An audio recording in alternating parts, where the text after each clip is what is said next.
Good morning, everyone. Welcome to the District of Columbia's Public Service Commission's Energy Action Summit, turning knowledge into solutions for affordable energy. My name is Emil C. Thompson, and I'm Chairman of the Public Service Commission. On behalf of the Public Service Commission, thank you for joining us for what we believe is one of the most important conversations facing our city and our region today: the intersection of energy affordability, sustainability, and the future of how we power our communities. Before we begin, I'd like to acknowledge any leaders in the community. And when I say leaders, I'm talking about agency heads, community leaders, elected officials, any of the such. Okay. Citizens are just as important, And thank you for being here. Your presence here highlights the importance of this issue and the shared commitment to address it. Thank you for taking time to be part of this critical conversation. Since 2021, the Commission has hosted a Clean Energy Summit. Those early conversations really centered around innovation, grid modernization, climate goals, and building a clean energy future. And while those priorities remain just as important today, as 2025 approached, we knew that there was another issue just as important, and that was affordability. Across the country, families were starting to face rising costs. We saw it in eggs, we saw it in housing costs, and we knew it was coming to our energy bills. And we knew we needed to educate the consumers about the Public Service Commission, what we do, what we regulate, and how we help serve the public interest. We knew we needed to show and make people understand that we regulate on an electricity bill 27% of the bill, and that it's the other part of that bill that is the fastest growing portion of the bill. So why is it growing? Well, demand for electricity in the Mid-Atlantic region has been growing at an unprecedented rate. Load growth, as it's formally called, has been driven largely by energy-intensive data centers, electrification of homes, and the adoption of electric vehicles. And because our grid is interconnected, the costs associated with ensuring that there is enough power to meet this rising demand is shared by everybody in the region, including us here in the district. And so when demand increases, so does wholesale electricity prices. But we also knew that not any single one organization could solve this problem. Not one agency, not one utility, one stakeholder or policymaker. To solve this problem, we would need real collaboration. Collaboration between consumers, utilities, advocates, government agencies, community organizations, housing policy, all the people that we have brought here today. And that is what has led us to evolve the Clean Energy Summit into the Energy Action Summit. So here we are today before you with affordability as the defining moment.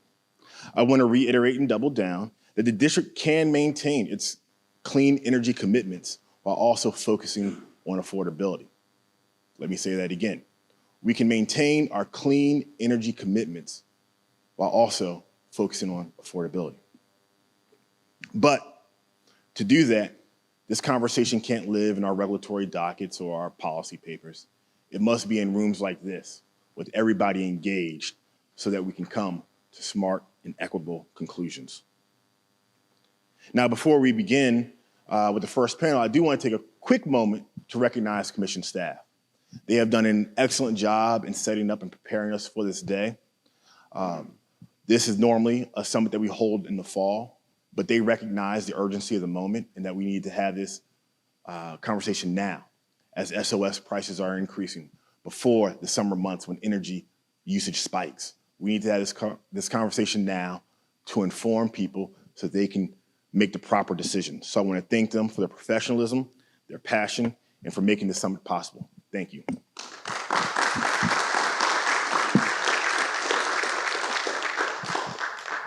And now, it's my pleasure to introduce the first panel, Balancing Affordability and Sustainability, a collaborative approach to housing in DC. This panel will be moderated by Lawrence Daniels, the Director of Litigation Services at the Office of People's Counsel. He's known to many of you. For those of you who don't know, the Office of People's Counsel is a statutory representative of all ratepayers in the District of Columbia. Also joining them on that panel will be Vanessa Bertelli from Electrify DC. We'll have Colleen Green, the Director of the District Department of Housing and Community Development, and Richard Caperton from SPAN. Thank you.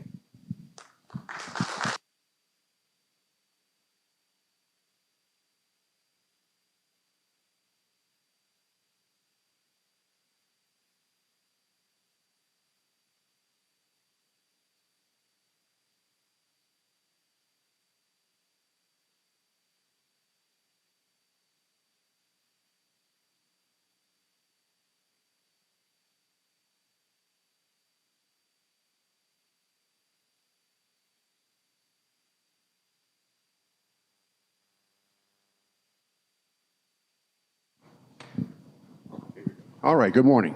Good morning. All right. I am Lawrence Daniels, Director of Litigation with the Office of People's Counsel. I'd like to first, on behalf of the office, thank the Commission and the Chairman for convening this panel on affordability, for various aspects of affordability, but in particular this one on housing affordability. Oftentimes when you talk about sustainability and affordability, people present them as competing goals. And they really aren't. They are challenging goals, to be honest. But I believe that they can be achieved at both times. So I think the challenge that we have, not only in this panel, but just going forward in the district, is to find ways to discover practical and innovative ways to achieve both of these important goals. So today we have three experts discussing this issue from various perspectives. I'm going to introduce Ms. Vanessa Bertelli. She is the co-founder and director of Electrify DC. Next is Ms. Colleen Green. She is the director of the DC Department of Housing and Community Development. And lastly, we have Mr. Richard Caperton. He is the vice president of public policy for a company called SPAN, which you'll learn a lot more about. So what I'm going to do now is I'm going to allow the panel to introduce themselves with the first question, and then we'll launch into a discussion about various aspects of affordability. First question is, please explain what your agency or organization does to facilitate housing affordability in the District of Columbia. We'll start with you. Thank you so much, Lawrence. So my name is Vanessa Bertelli, and I'm the executive director and one of the co-founders of Electrify DC. Electrify DC was born and incorporated in the district, was born to help residents make their homes healthier, safer, and more affordable to run. And we do this through a variety of programs because, as Lauren said, this is really affordability is really the key to households being able to be in their homes and being able to live comfortable, healthy lives. So we run a variety of programs. Many of you might have heard about the Healthy Homes Fair, which provides a plethora of resources for homeowners and renters. We work on a number of grants for DOEE on coaching of homeowners and renters on electrification and decarbonization, and also work in several low-income multifamily buildings to engage tenants about energy efficiency measures being conducted in those buildings. We work in the whole of the DC region, where there is an enormous amount of interest and desire and urgency around affordability and health. We also worked on hosting capacity study for the district's electrical grid because interconnection and battery storage are some of the things that I hope that we will be talking about today that deeply influence how we increase energy affordability and how we allow participation into the energy market by all of us, by consumers, whether they be homeowners or renters.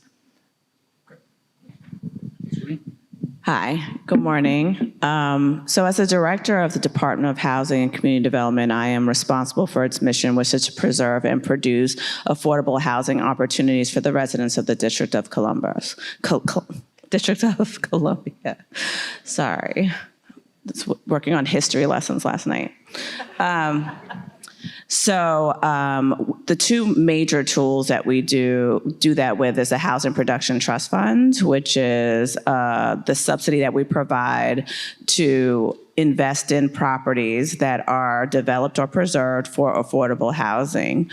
The other major tool that we use is the Low-Income Housing Tax Credit Program, in which we provide tax credits that will hopefully produce enough equity raise to help with the cost of building or preserving affordable housing. So those are the two major tools. But we also do some home ownership programs with, I'm sure many people have heard of the HPAP program. It's quite famous in the district in terms of allowing first-time homeowners that are low and moderate income or prospective homeowners to purchase a home. We also do single-family rehab, which is a program that allows qualified individuals to get a grant to repair their roofs or other major items in their home so that they can stay in place. So we have a number of programs around affordability for multifamily rental and home ownership. And good morning. My name is Richard. I work across the country, but I live in Northwest DC, so it's always good to be here talking about issues about my hometown. So at SPAN, our job is to make a technology that helps homeowners and utilities get more out of existing infrastructure. What we are most known for is a product called a smart electric panel. This is a direct replacement for the gray breaker box that's in every single family home, with the addition of onboard measurement, control, and communication capabilities.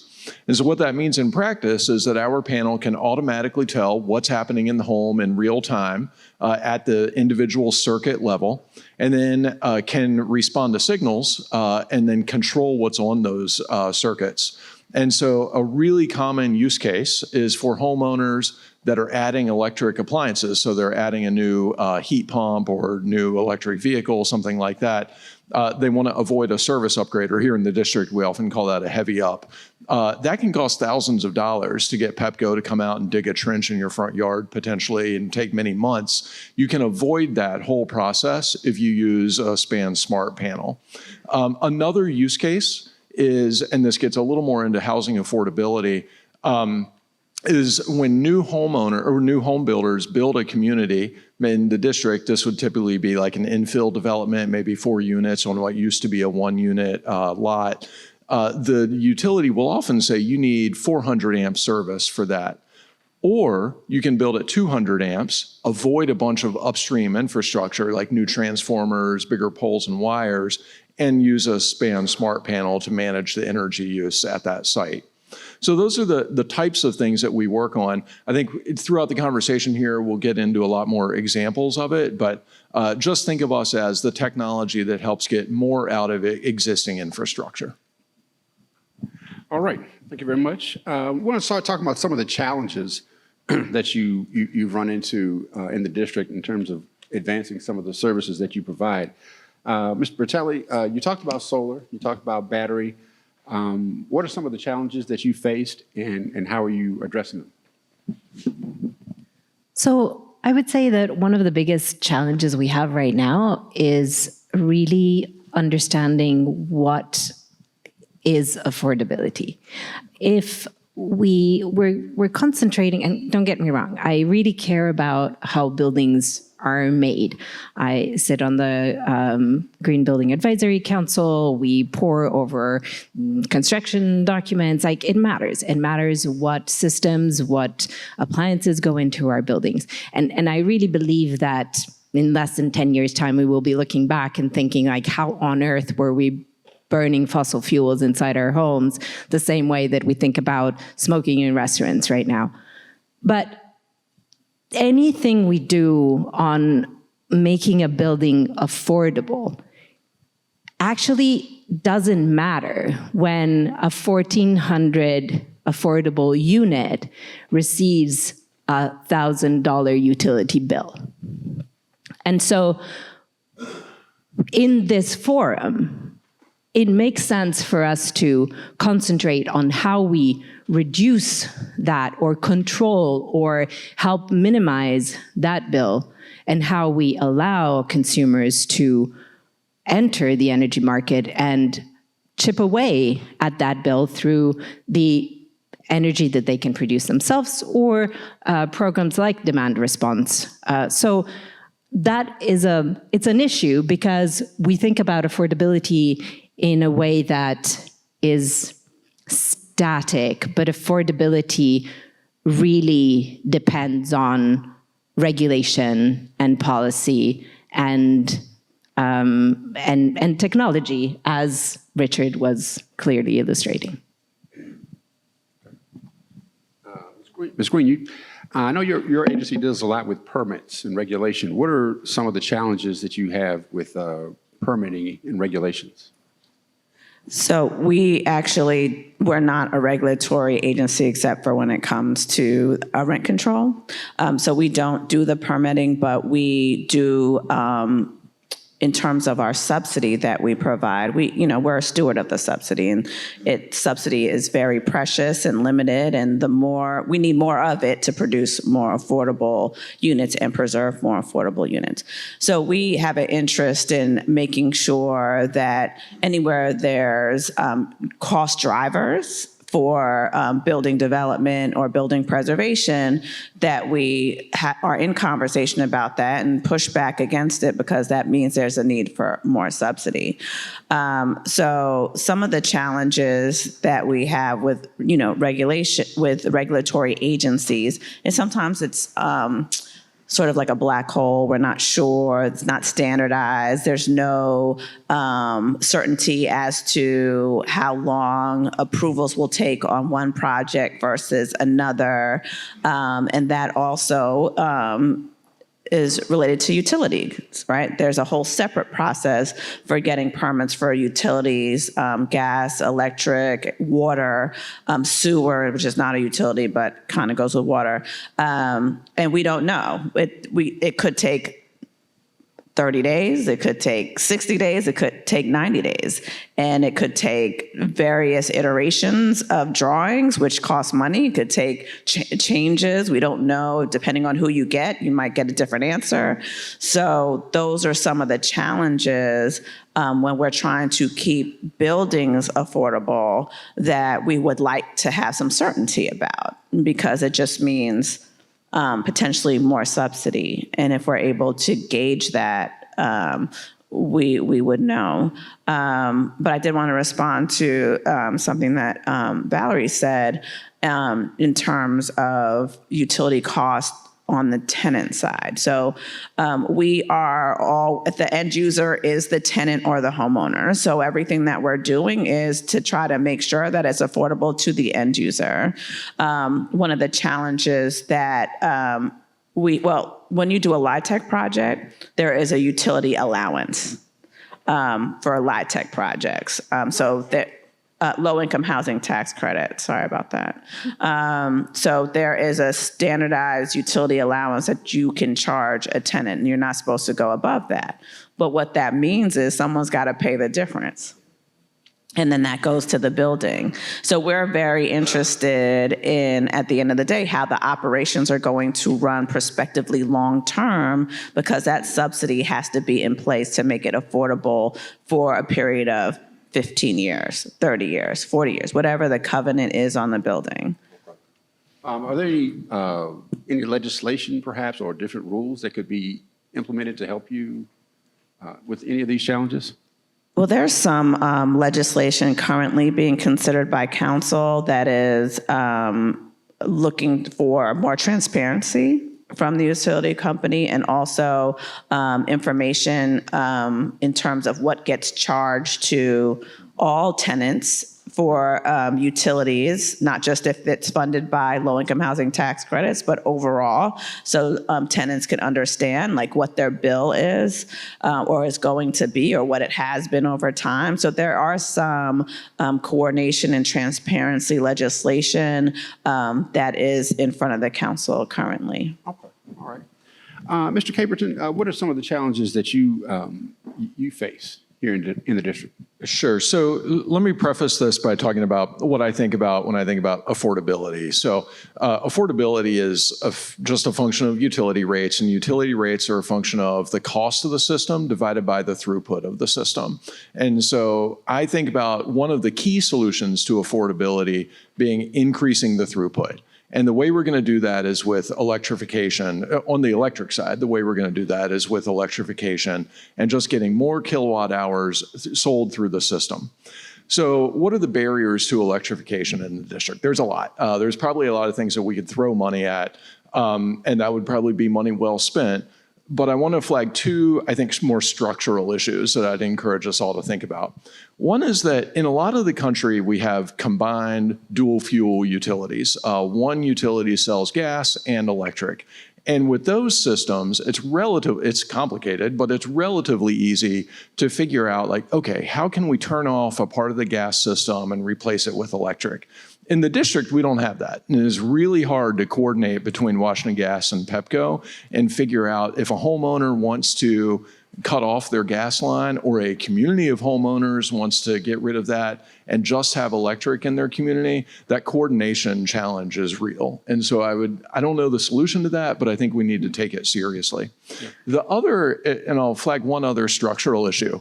So I think that the electrification retrofit business works really well for a 1990s house in Fairfax County, where you've got a bunch of grass around it, you've got a bunch of spaces to reach the house, you've got an attached garage, the electric panel is in the garage, you've got a big roof with nothing on it. None of that is what we have in the district, where we have attached housing that are a lot of it is pre-World War II, just have a lot of different challenges with electrification retrofits. And part of those can probably be solved with money, but part of them are probably technology challenges. Like, it's not obvious to me what electric solution there is to a gas boiler and radiators, besides tearing out the radiators, which is a horrific experience to a homeowner. So we need to find, and I think we all need to work together to find some and identify and publicize the technological solutions that are out there. Sorry, may I jump in? A couple of things.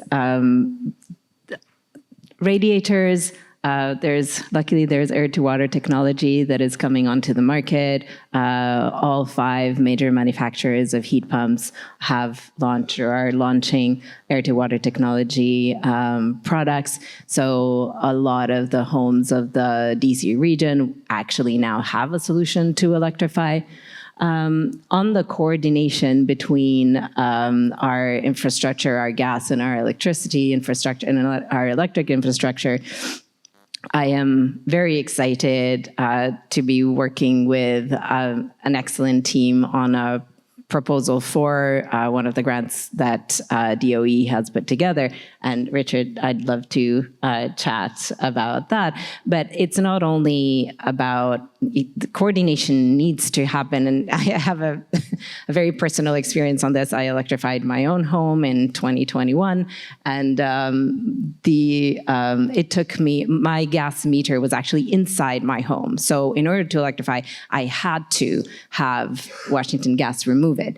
It took almost a year for them to do so. And they were going to charge me $16,000. And this is not like, yes, I did not end up being charged $16,000, but this means that it's costing all of us at least $16,000 for this to happen in a one-by-one way. And this is not what we should be putting our money towards. We should have concerted, organized, agreed upon schedules and operationally sound and urgent ways of doing this for entire neighborhoods at a time. On your permitting, I could not agree more. I saw I was reading an article where we were talking about a 77-day interconnection average for PEPCO versus a 2.5 average interconnection timeline for other jurisdictions. And this is something where we can do better, and we can ask of our utilities to do better. And then I wanted to talk about legislation. There are, I have lived in the UK for a long time. There is a building energy labeling there, as Montgomery County is working on. As I was in New York just 2 weekends ago, every single building has an energy label on it. It's either an A, a B, a C, or a D, or an F. Like, you know, on the facade of the building, there is a label. In the UK, if you are not a C or above, you cannot rent your home out. You cannot rent out your apartment. This is tenant protection. The fact that Montgomery County requires the disclosure of utilities at the point of sale of a home is tenant protection, is homeowner protection. So transparency and regulation, again, in legislation, about home energy labeling, about disclosure at time of sale, are ways that we can make all of this more transparent and help. So yeah. Okay, I want to touch on a couple of things both you and Mr. Caperton raised about some issues you have with the utilities. In terms of, you said it took 77 days to interconnect with PEPCO. Is that a coordination issue? Is that a regulation issue? Is there, you know, since we're here before the commission, is there anything that the commission can do to facilitate bringing that time down? I mean, this is really a question for PEPCO, and I'm sure that there has been a lot of discussion in there, and I'm sure that there is a lot of work being done on that. One of the biggest issues that we have found in our research is that there isn't secondary mapping available. The systems are old, the visibility on the systems is patchy, and so whenever there is a request for interconnection, there's data missing. And but that can be resolved with heuristics, with AI. It's not like we're not going to have to dig up places to figure out what the secondary mapping is. It just requires a mandate to make that a priority so that there can be faster, lower cost interconnection. So you're seeing it done elsewhere? And that practice could be brought here, you think? Yes, it absolutely can. Okay. Mr. Caperton. And I just want to add one more thing. So there's also some revisionary things that happen at the end, right? So a building can be built. Yes. And then there's a change order from the utility company. And that can cost a significant amount of money that's unplanned for. And that could happen from any one of them, that whatever, at the end of the day, they did not like how it was put in, or they didn't, inspect on the way, and now you're having to undo everything that was done. And so, as you can imagine, and that should not, somehow that should not be allowed, but, unless it's a health and safety issue, but even that, right? Like, if it's a health and you've cost potentially millions and millions of dollars. Okay. Do you have a follow-up? Yeah, and I'll add two things here that are examples from other jurisdictions. So one is that in California, they have an energization timelines proceeding at the California Public Utilities Commission, where they've established metrics for how quickly a utility should, on average, have to add new electric loads. And so they're focused at this point mostly on things like fleet charging and larger loads, but eventually that'll get down to residential loads as well and smaller scale loads. And just having a target with in regulation, a target that they have to reach with penalties associated if they don't reach that target on average is helpful. Another thing that we see in some jurisdictions, had something really good. I can't remember. Sorry. Okay, It'll come back. when it comes back, just raise your hand. I really want to focus on renters. In the District of Columbia, according to the U.S. Census Bureau, 58% of residents in D.C. are renters. And then when you dig down a little further than that in terms of affordability, 47% of renters have unaffordable housing. So it would sound like the solutions you're talking about with solar or battery or perhaps retrofits, how do we achieve that? How do we begin to bring in solar better for those who are in that small population, that 47% that have unaffordable housing? Colleen, would you like to go first? Sure. So that's a good question, right? And one of the things that we don't know about is why the costs go up. Like, I'm sure everyone experienced this over the last year. My electric bill was out of control. I did nothing different. In fact, I did less of what I usually do because I was warned your electric bill is going to be high.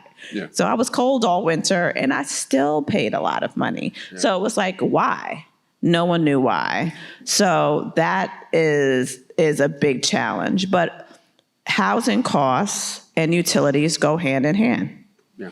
That's part of your housing cost. So it's not something that you should separate, and it's a consideration. That's why it's, as Valerie's saying, transparency on when I buy a house, I can't just worry about my mortgage. I have to worry about how much I need to have available to keep the lights on. So it's concerning in a way that you don't know what happens. But for us, our buildings, our policy in DC is to have all of our buildings follow Enterprise Green Communities, which is a sustainability criteria, so that while it costs more to do some of the things that are sustainable, at the end of the day, it should reduce utility costs to residents and tenants and owners. Okay. So we invest in that, and every few years it's upgraded. Okay. So as more technology comes on, that we make those requirements, and hopefully that gets passed on. There is a cost to that. Yeah. But hopefully that is what is happening, is that there's a reduced cost to the end user. So that's what we're looking at. There was a recently, what was it called? The Greener Government Building Act or something. And they automatically included affordable housing in it.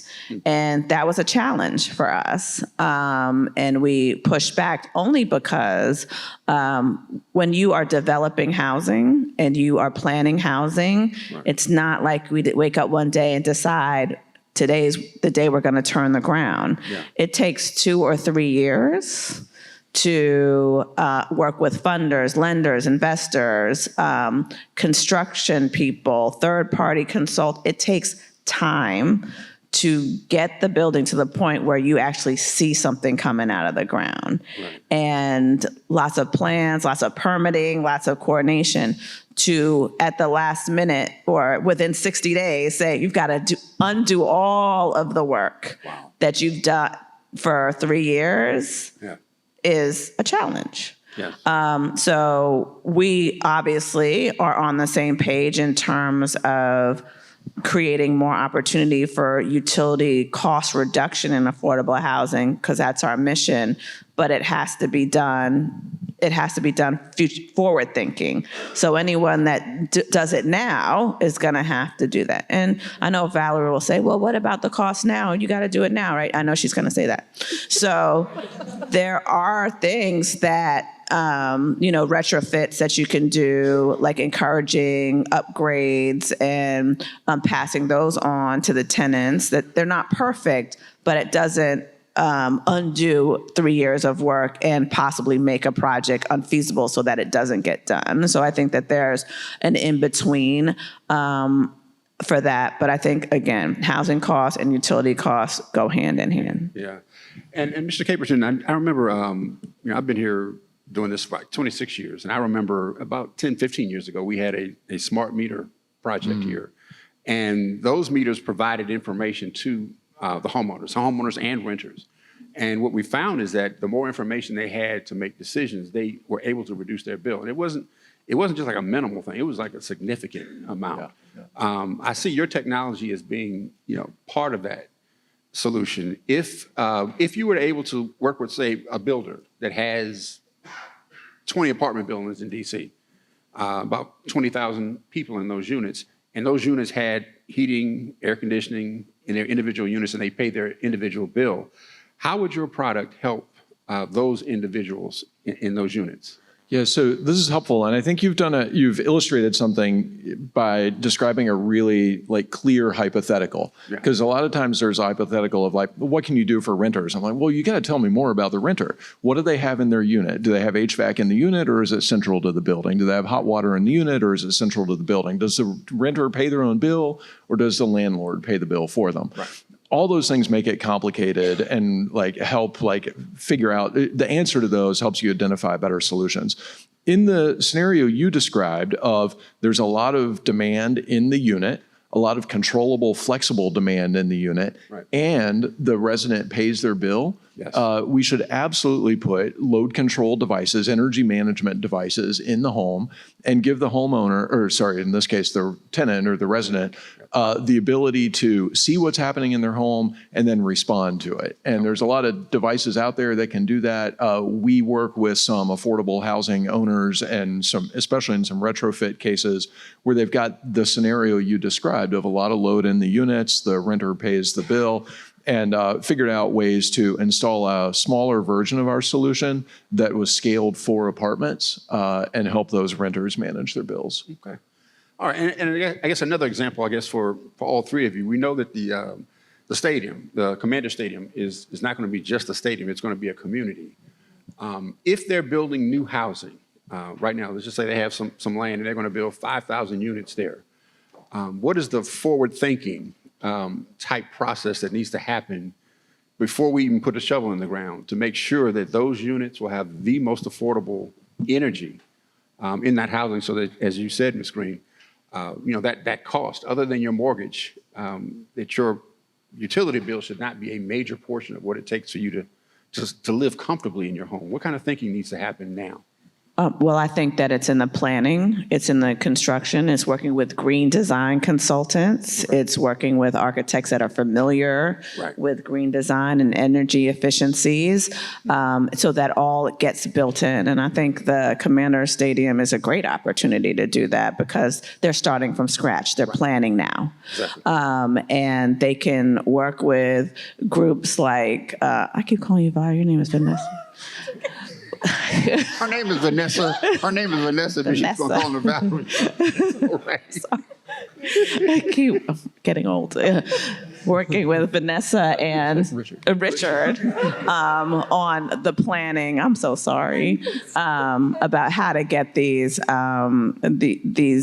properties and units built early on and what infrastructure is needed and putting that up front, understanding the costs. And I think that, I don't know what, I know there's some affordability that is supposed to come with the housing that is part of that whole Commander's development. I'm not sure what the source to pay for it is at this point. So if it's cross subsidization of market rate versus, low income and moderate housing, that's even a greater opportunity. And working with mission-based lenders and investors, social impact investors and lenders that can help contribute to this development in terms of utility costs and affordability, I think.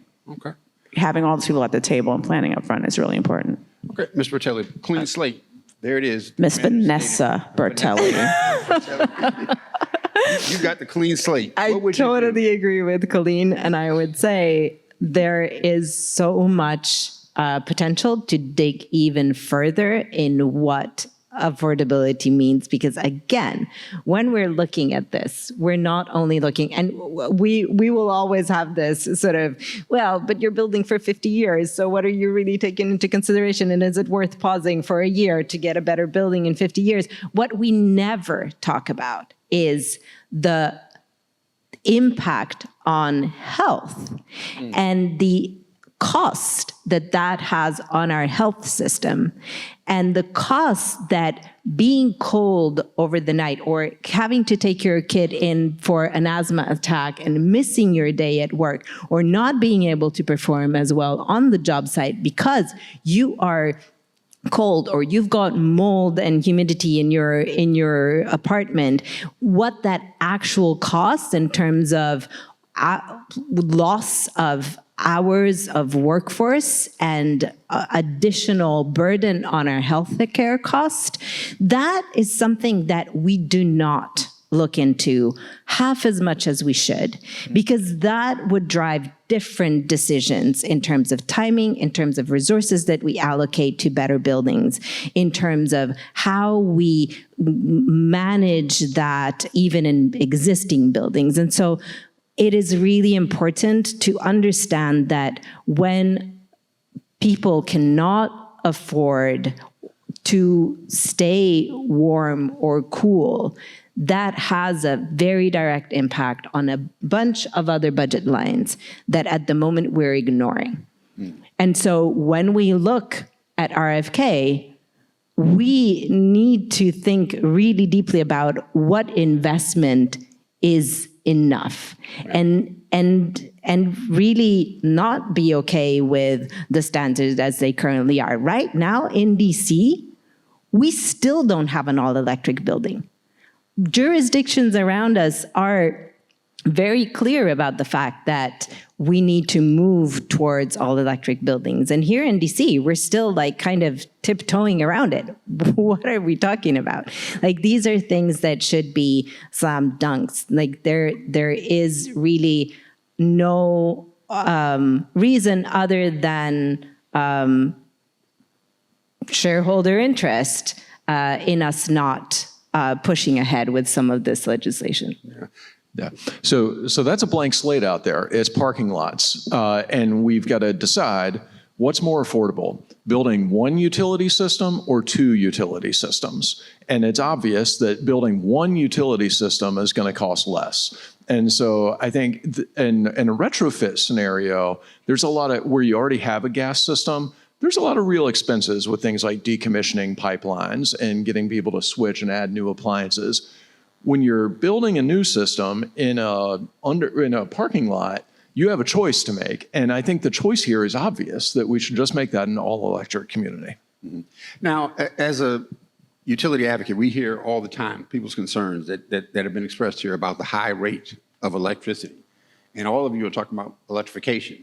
So if I'm a consumer, I'm not talking about electrification. Okay. Yeah. That's right. I don't know the answer. You're not there yet. Right. So Okay. I would just say that I'm, from my perspective, and like they're convincing me, so fine. For me, it's about what seems to be the best path. Right. And a cost-efficient path. And I have a balance, right, to I don't know if electrification, there's a lot of policy issues and social issues that make electrification make sense. Yep. Right, because sometimes we have people that are moving to the unit that are not ready for certain types of utilities, and you protect the asset for a long time. So but again, I'm not necessarily recommending one or the other. Right. There's argument definitely for electricity. Yeah. So I just want to. Okay. No, clarification noted. But with electrification, though, it's Ms. Bertelli and Mr. Capron, are you saying then that there's no role for natural gas in a future that is an all-electric building? So there's no gas whatsoever? There's no role for gas in our communities. If we want to get to net zero, if we want to have healthy communities, there is no role for gas in our buildings. Mr. Capron? So we actually have a partnership with a gas utility in Illinois. And they are building net zero communities with gas. I think what they're doing is overbuilding the solar and storage in the buildings and taking some credits for that. But they're building net zero Habitat for Humanity homes with gas in the homes, as well as a bunch of smart electric appliances. So, I mean, maybe there's some stuff out there. I'm also a climate believer, and I think we need to take the climate crisis seriously. So I think I'm nervous about building new gas communities, but if we can build net zero gas communities, I can see it. Yeah, because as an advocate, if it's an all electric future, and then I'm looking at my every 30 days, I'm getting an electric bill that used to be $300, that's now $1,000, and we're talking about an all electric future. What's going to intervene to bring down that bill? I mean, obviously we've got the wholesale issue that's been driving a lot of this. But what are we going to do here on the ground to make sure that every time I open that bill, I'm not, I got to have to sit down because, or take out a small loan just for next month. I mean, that's where people are living now. So how do we make sure that if that electric future happens, that we don't have that type of bill shock? So first of all, we must recognize that our gas bills are going up extraordinarily fast as well. And a lot of that is backlogged. And so we will see the bulk of that increase in our gas bills very, very shortly, unfortunately. We also must recognize that our electricity prices right now are being driven by, in part, by a lot of our electricity, unfortunately, still comes from gas. And so the rise in cost of that is affecting some of our bills. As we move off those fossil fuel generating plants and move on to renewable sources, as DC is bound to do by law, we will see a much more stable and much better, we will be in a better position to be able to control that that source, that energy source cost.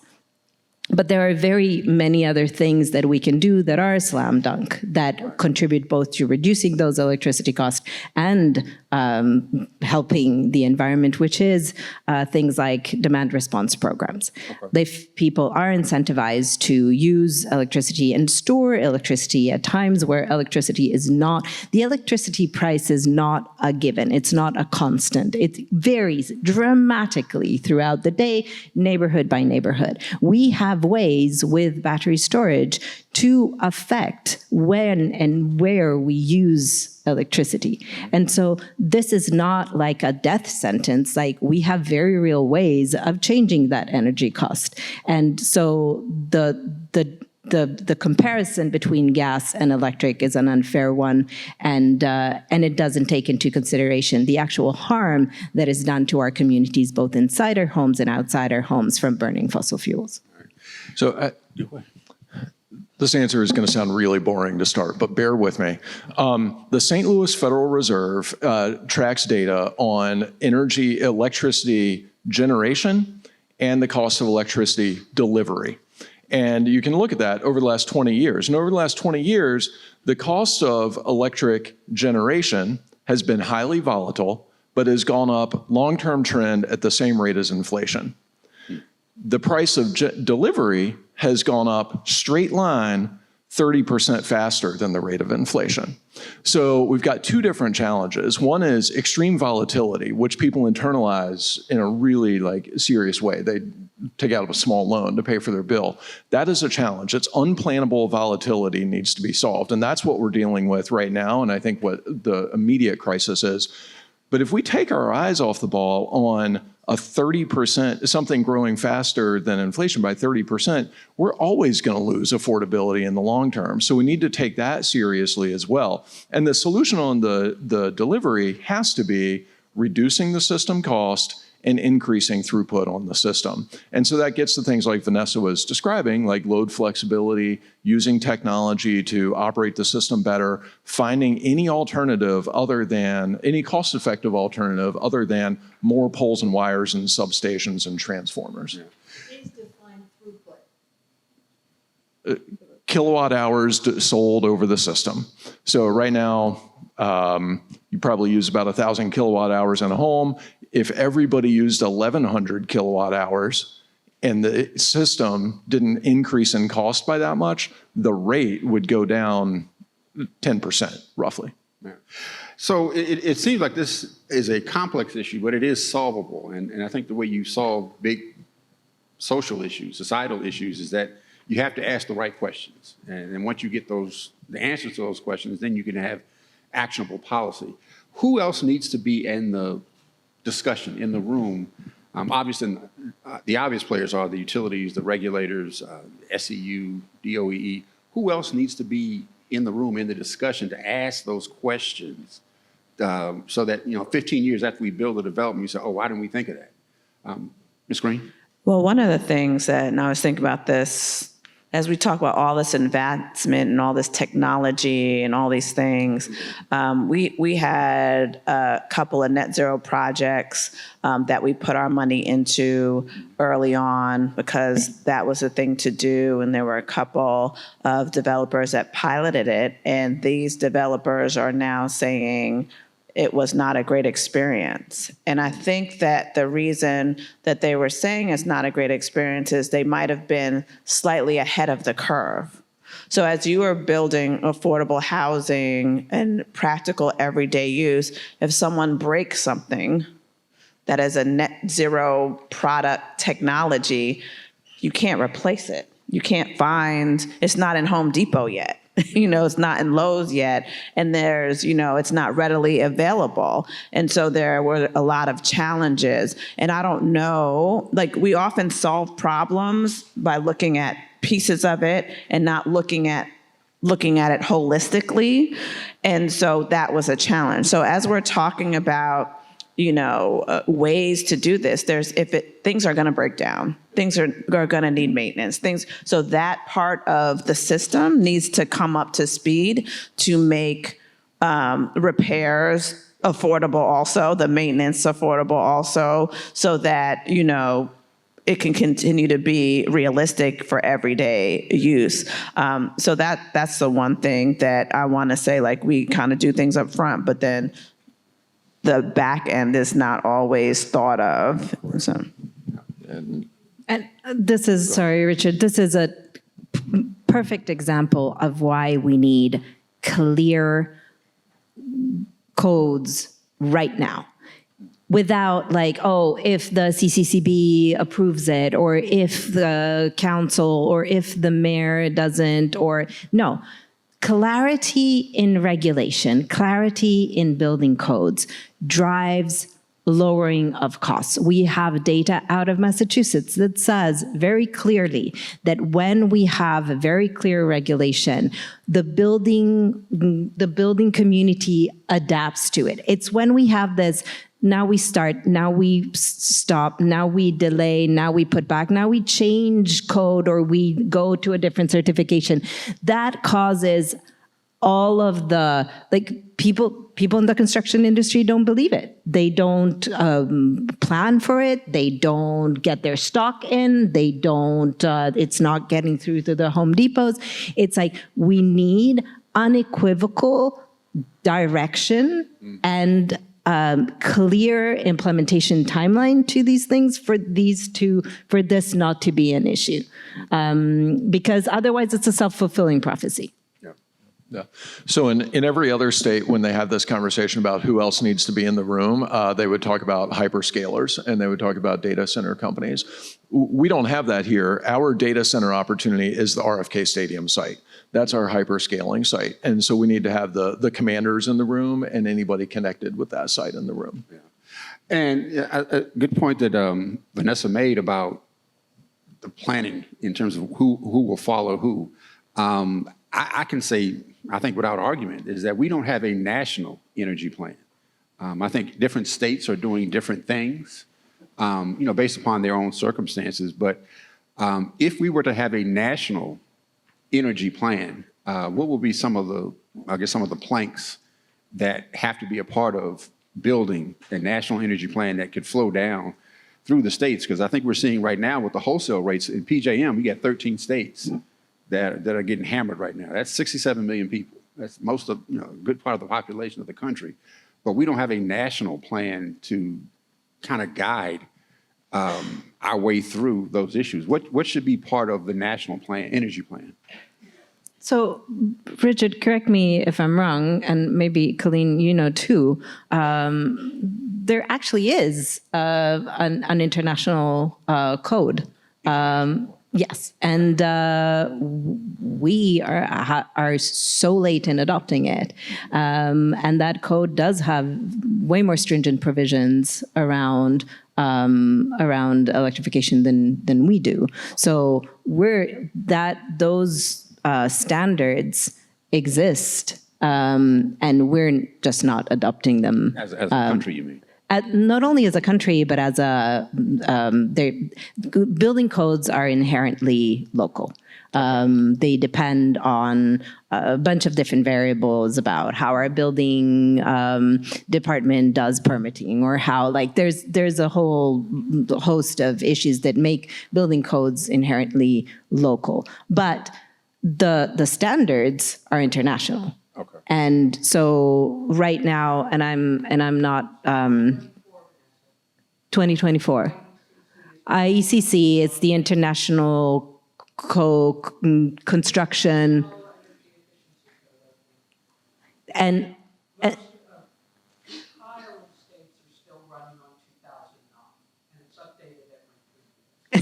So Kay says there is a code that is a 2024 code. A bunch of states are still implementing that code from 2009.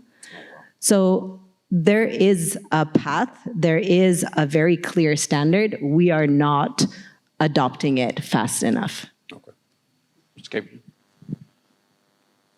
So there's sort of a theoretical question of do we want a national energy policy? And I would worry about it being worse than what we come up with in the district. So we might be leading here. Then there's what would it actually entail? And there's a whole lot there. But I think Vanessa is going down a super interesting path of the National Electrical Code. The NEC in the last update allows for home builders to use what's called an energy management system and or a power control system to manage load in the house and avoid building to 200 amp service. Instead, it can be 100 amp service plus a energy management system or a power control system. That's like the firefighters embracing load flexibility, the electricians embracing load flexibility. But utilities don't plan their system that way. They don't plan their distribution system as if there is a lot of load flexibility. Mm-hmm. And we need utility planning and operations to catch up with the National Electrical Code. Oh, okay. So are you saying that, I guess since we're talking more electrification, PEPCO could be more part of the conversation? So maybe a specific example. If there's 5 homes connected to a transformer, right. PEPCO has a system in place today for how they size that transformer. And it'll be some algorithm of these homes are all 2,000 square feet, they all have air conditioning, a pretty simple algorithm to figure out that they need a 167 kV transformer or something like that. Instead, they could look at all the individual houses, see what flexibility is in those houses, get those homeowners to agree that during certain times of the year, the utility they will agree to ramp down their usage, or the utility will automatically do it, build with a smaller transformer and save everybody money, because that smaller transformer is going to flow through the system differently, and you'll ultimately need smaller substations. And a transformer might cost $10,000. A substation costs $100 million. You get to real money pretty quick, and you can solve that with load flexibility. And the NEC is at the leading edge of that, the edge both geographically in the home and temporally of they're out in front of it. But the utilities haven't fully gotten there yet. I have a perfect example of this, of a type of solutions like this one. New York again. Con Ed has this pilot program where it actually gives low-income renters in multifamily buildings a battery. It's about this this size. And it's plugged into the grid, and it's plugged into their window unit AC. And a VPP, a virtual power plant code, software dictates when that battery draws from the grid, or when it discharges to it no longer draws from the grid and it discharges to the window unit. And that is load shifting that allows Con Ed to reduce its peak, because all of this overbuilding of infrastructure revolves around 5 peak times in the year where we're all getting home on a super hot afternoon and we're all turning on our air conditionings at night. We have very real, inexpensive ways of dealing with those peaks, and we're not using them. So that is something that utilities know how to do, can build towards, and can actually, utilities have to be driving this conversation with strong regulation and strong legislation to boot. So with that battery unit, would that be owned by the utility or by the building owner or the homeowner? In this case, I think the battery unit is actually owned by I don't think Con Ed can own batteries. I think it's owned by the actual VPP implementer. I would need to check on that. But what the renters do get is actually also a reduction on their bill. Oh, okay. So and this is how it should work. We should be allowed to participate in the energy market, and we should be compensated for the reduction in infrastructure that these sort of solutions allow. Yeah. So this is, and unfortunately, this is not how it works in an investor-owned utility, but this is how we need to, these are regulated monopolies. We can regulate them. Yeah, and I agree. That's kind of a good way to kind of round this thing out. There are a lot of proceedings. Oh, yeah. Moderator. Yes.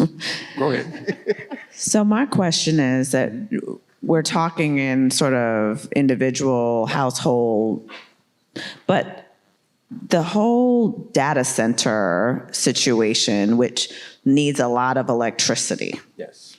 Right, and I'm assuming it affects like the delivery costs overall. This is what I've heard is the reason that utility bills are going up and especially electric bills.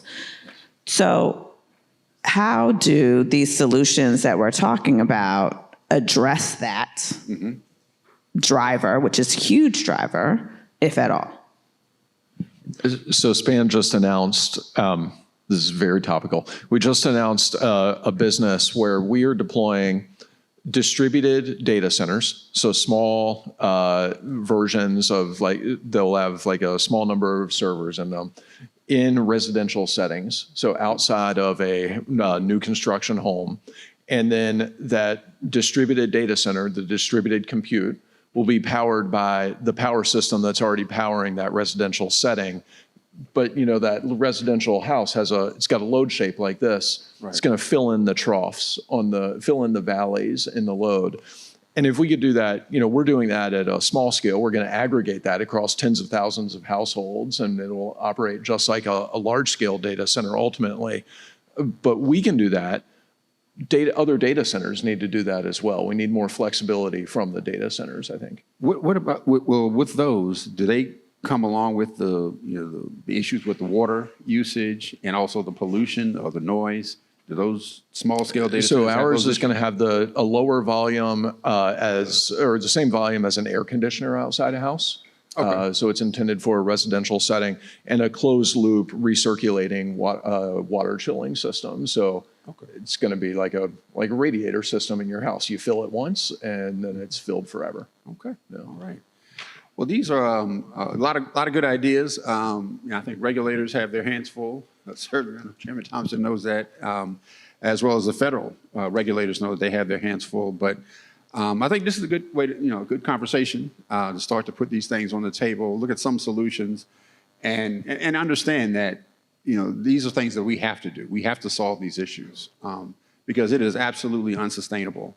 The bills that we're receiving right now, we're not going to be able to survive. And disconnections are going to go up. And, you know, every time we look at those reports, those disconnection reports, there's a human story behind that.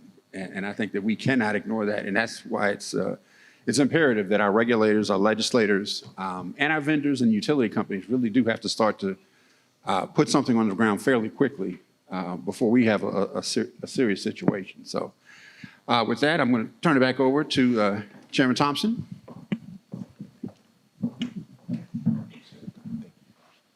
First, let's give this panel a panel.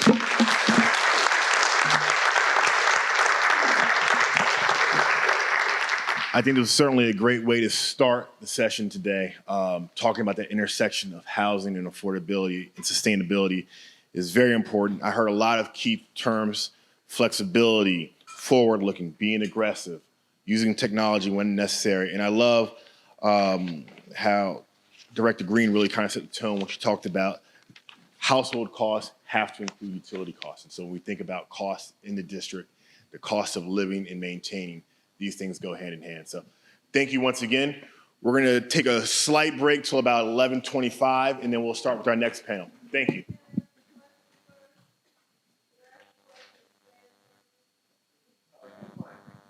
Okay. Oh, yeah.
Welcome back, everybody. We are now going to move to our next panel. We were going to have what we call a power talk, but that's been delayed a little bit due to some scheduling issues, so that power talk will happen in the afternoon. But our next panel is going to be about power preservation in people, balancing affordability and access in DC.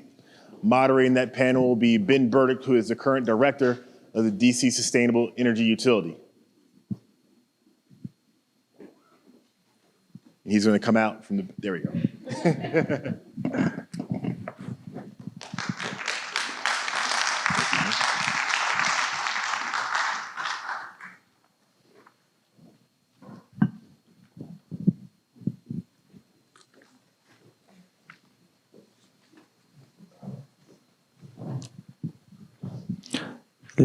Good morning, everybody.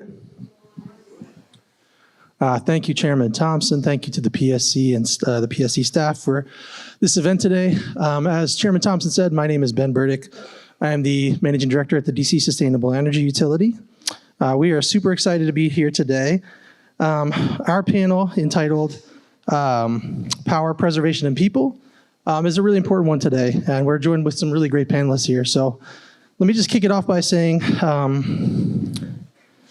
in the district today, I think it's not a secret to anybody in the room that energy affordability is an increasing concern and a daily reality for residents navigating rising utility bills alongside high housing costs. It's also a real challenge for local businesses where energy costs can shape whether they can stay open, expand, or continue serving their communities. At the same time, we're working to preserve affordable housing, maintain the historic character of our neighborhoods, and meet ambitious climate goals. And all these priorities do matter, but they don't always fit neatly together. So our panel today is about that tension. How do we develop and modernize buildings and reduce emissions while preserving affordable housing and preventing displacement? How do we balance preservation with the need for energy efficient and clean energy upgrades? And how do we ensure both residents and businesses can access reliable, affordable energy in the process? Most importantly, how do we keep people, especially our most vulnerable, at the center of these decisions? And I'm excited to explore these questions with our panelists and all of you. And I think this is an esteemed panel. I think living in the district I'm always reminded with the amount of knowledge, experience that we're able to tap into here. And when we're dealing with a situation and problems and challenges like we're dealing with today, it's wonderful to have folks like the ones on this panel. So let me do some introductions here and then we'll kick it right off with some questions. So we are joined by 4 panelists today. Ms. Brandy Collender from the DC Green Bank. Ms. Collender serves as CEO and leads DC Green Bank's effort to unlock capital for infrastructure across Washington, DC, with a focus on resilience and community impact. She oversees the team responsible for the organization's portfolio, directs strategy and operations, and works to build strong partnerships across public, private, and nonprofit sectors. Her career includes executive roles across sectors. Ms. Collender had the honor of serving as the Deputy Assistant Secretary at the U.S. Department of the Interior and Deputy General Counsel at the White House Council on Environmental Quality. In these roles, she advised cabinet leaders on regulatory policy and infrastructure matters. In the private sector, she has led corporate functions and advised Fortune 500 company executives, and Ms. Collender holds a Juris Doctorate, Master's, and Bachelor's degree. Welcome, Brandy. Mr. Chico Horton, who's the founding partner of Tiber Hudson LLC and chairman of the board of the DC Chamber of Commerce. With over 28 years of experience specializing in the areas of finance, real estate, regulatory, and renewable energy. Throughout his career, he has achieved numerous milestones, including being the first to use new market tax credits, historic tax credits, and tax increment financing in a capital stack for Howard Theater's renovation. He was also one of the first African Americans elected into the American College of Bond Counsel. His work in renewable energy includes representing green banks, negotiating complex contracts for solar energy projects. Mr. Horton holds a Juris Doctorate from Howard University School of Law and a Bachelor of Science in Political Science from Morehouse College. Welcome, Chico. Maia Shanklin Roberts with the Preservation of Affordable Housing. Ms. Roberts is POA's Vice President of Real Estate Development for the Mid-Atlantic region, based in their Washington, D.C. office. In this role, she manages POA's portfolio in the Mid-Atlantic region, including the redevelopment of Berry Farm, part of the district's New Communities Initiative to transform key neighborhoods by redeveloping public housing, and the surrounding area into vibrant mixed income communities. Prior to her current role, she served as senior associate at Ballard Spahr LLP and an associate of Backersley, Emden, Cowan, Esmail, Arndt LLP, hopefully I got that right, where she facilitated, structured, and documented numerous affordable housing, adaptive reuse, and mixed-use transactions, financed with state, historic, and energy tax credits, tax-exempt private activity bonds, and other public financing vehicles. She holds a JD from American University Washington College of Law, a master's in community planning from University of Maryland College Park, and Bachelor of Arts in Urban Studies from Stanford. Welcome. Finally, Charles Satterfield with the Department of Energy and Environment here in the district. Mr. Satterfield serves as DOE's Deputy Director of the Utility Affordability Administration and brings over 2 decades of experience managing multi-million-dollar federal grants and leading strategic organizational initiatives. Most recently, he serves as a senior advisor in the U.S. Department of Energy's Water Power Technologies Office, where he oversaw the office's growing data needs and served as lead project officer. Previously, he was a technical projects officer at U.S. DOE's Weatherization and Intergovernmental Programs Office, managing competitive state energy program awards and providing technical assistance to states and local governments. Before joining DOE, he served as grant administrator for the SEP Formula Grant in the DC Department of Energy Environment State Energy Office, overseeing programs focused on energy efficiency, demand response, grid infrastructure, and energy resilience. And he holds a master's in organizational communications and a bachelor's in communications. So welcome to our panelists. So let's kick it off with a question for all the panelists, and we'll go down the line. I'm going to ask Charles to go last here. But this is an important topic, affordability. And what role do you think your organization plays in regards to energy affordability and helping the districts meet the district's climate goals? And I'll start with you, Brandy.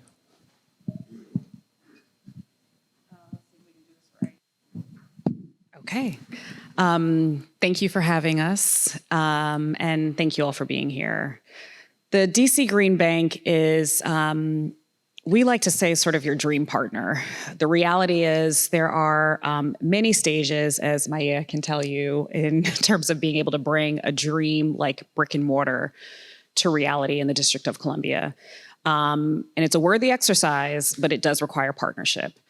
And we are excited that we have an entity like the DC Green Bank that is effectively able to provide a combination of actual capital and resources, coupled with the technical assistance to help you navigate the different types of projects that you're looking to create, all of which will have some climate infrastructure resilient attribute, which is just core to our mission, and which frankly also distinguishes us from traditional capital that you would find with partnerships at traditional banks. We do this at various scales. We do this using federal dollars, some city dollars, our portfolio. We're also the city's PACE administrator. And the whole goal is to essentially take the friction out of building smarter infrastructure for tomorrow. So I think for anyone who's had any experience with insurance at the smallest or largest scale, something's broken in the house, from a fridge to a flood. When you have insurance, if you're fortunate enough to have insurance, you can build back to the specs of whatever you had. The goal with the DC Green Bank is to build for the future. And we do that in partnership with organizations like what Ben leads, so that you can have rebates and incentives on the back end of the project to increase the operational efficiency, resilience, but also reduce the cost. Programs like PACE that take the upfront costs out of being able to build smarter for the future, integrating new technologies like geothermal, which Maya and others can speak to, and frankly, just allowing the city to become less dependent on federal dollars, not if, but when there is some sort of natural disaster that puts us on our heels. And so we're building a stronger, more resilient district, brick by brick, quite literally, and we do that in partnership. And that's what we do. Thank you, Brandy. I'm going to turn it over to Maya. So POA is a developer. We build affordable housing. We're also an owner and operator and manager, right? And so we in thinking about how we build energy efficient and resilient buildings, we have to wear all three hats. So kind of our first role is to ensure that the structures that we are building are as efficient and resilient as possible. So thinking through and understanding what technologies to incorporate into our building from the design phase to ensure that we are building something that is structurally sound. And so what that looks like as a developer is thinking through, how do you bring in solar? How do you bring in technology like geothermal? How do you, for Berry Farm, all of our buildings so far are passive house compliant, right? And so we are thinking about that from the beginning and setting that as our standard. So going in as that being the standard, you build backwards and saying, no matter what the cost is, we're committed to ensuring that these are in all of our buildings, because we understand that that has long-term benefit for us as both a manager and owner of a building, right? In terms of just overall making sure that this building lasts for a very long time, is resilient, can withstand, climate effects, but also that it supports the health and housing stability for our low-income residents.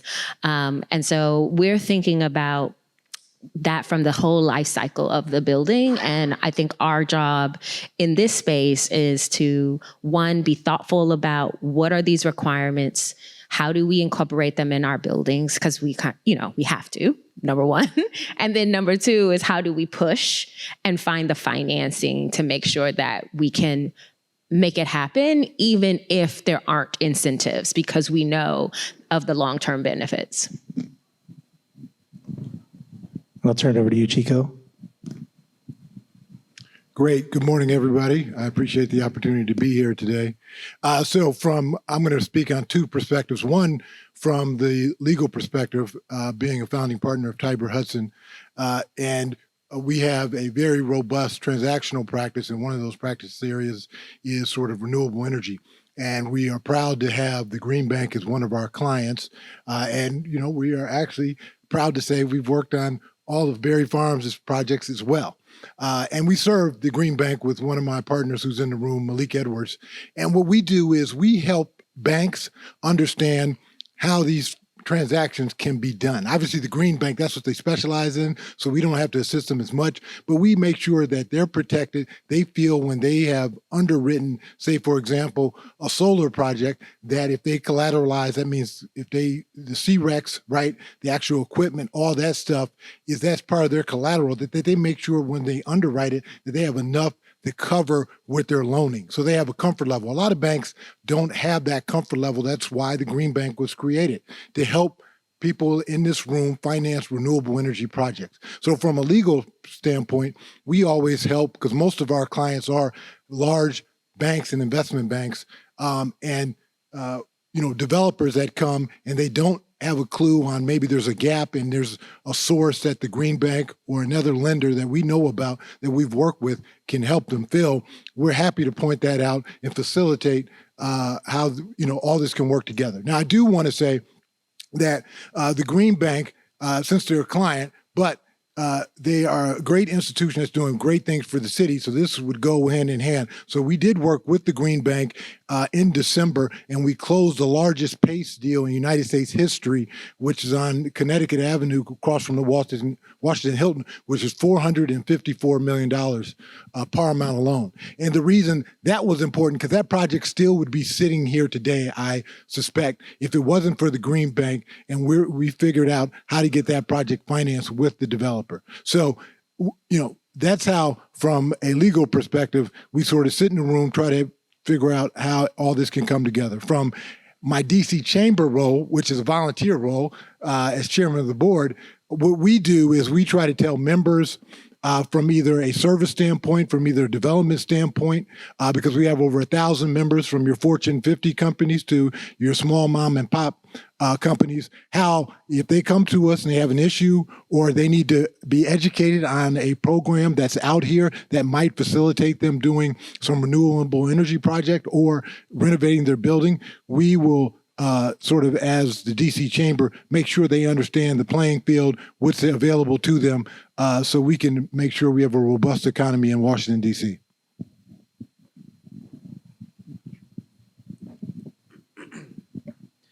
Good morning, everyone. Thank you for having me and thank you for the question. So again, Charles Satterfield with the Department of Energy and Environment. What I do there specifically, I serve as the Deputy Director for the Utility Affordability Administration, and that essentially houses all of the, we'll say, entitlement type programs. So weatherization assistance program, LIHEAP, the Low Income Housing Energy Assistance Program. We work directly with UDP, which is the Utility Discount Program, which provides discounts for the utilities on bills. And I would say that our primary focus is to try to reduce the reliance on those things from our constituents, from the assistance and from the discount programs. You know, putting them in a place where they can be sustainable, putting them in a place where they're educated and can make more informed decisions, also while reducing their and curbing their energy consumption. I would say that's our primary focus. Thank you all very much. I'm going to stick with you, Charles, and you teed up my next question really well, which is, you know, obviously the Utility Affordability Administration is incredibly important right now. I'm sure you're a very busy person, and your team's very busy. So, you know, talk a little bit more about how utility affordability and discount programs can be designed to reduce customers' reliance, like you spoke about, on these programs over time, while also preventing them from ending up in arrears. And then, you know, what opportunities do you see within broader energy affordability space to better support customers before they reach that point? It's a great question. Thank you for that. So I would say, hitting your first question, how do we do this, right? I think coupling education with information, right, is the first step. And then also providing the assistance. We are in a very interesting time right now where the funds that we are typically relying on from our federal funds, our federal sponsors, they're being reduced for LIHEAP, right? So the president has zeroed out that budget. And has done so every time he's in office. And it has been zeroed out 6 times. But thankfully, due to bipartisan support, we were able to get it refunded. But again, knowing that situation, how can we, you know, so we try to partner with utilities. We try to also make sure that we can streamline our processes, ensuring that we work with our sister agencies on our data sharing agreements so that we can quickly make decisions on benefits, quickly provide assistance to our residents. But then also we'd like to try to right size how LIHEAP and how our benefit programs actually work, and ensuring that those who need them are prioritized first.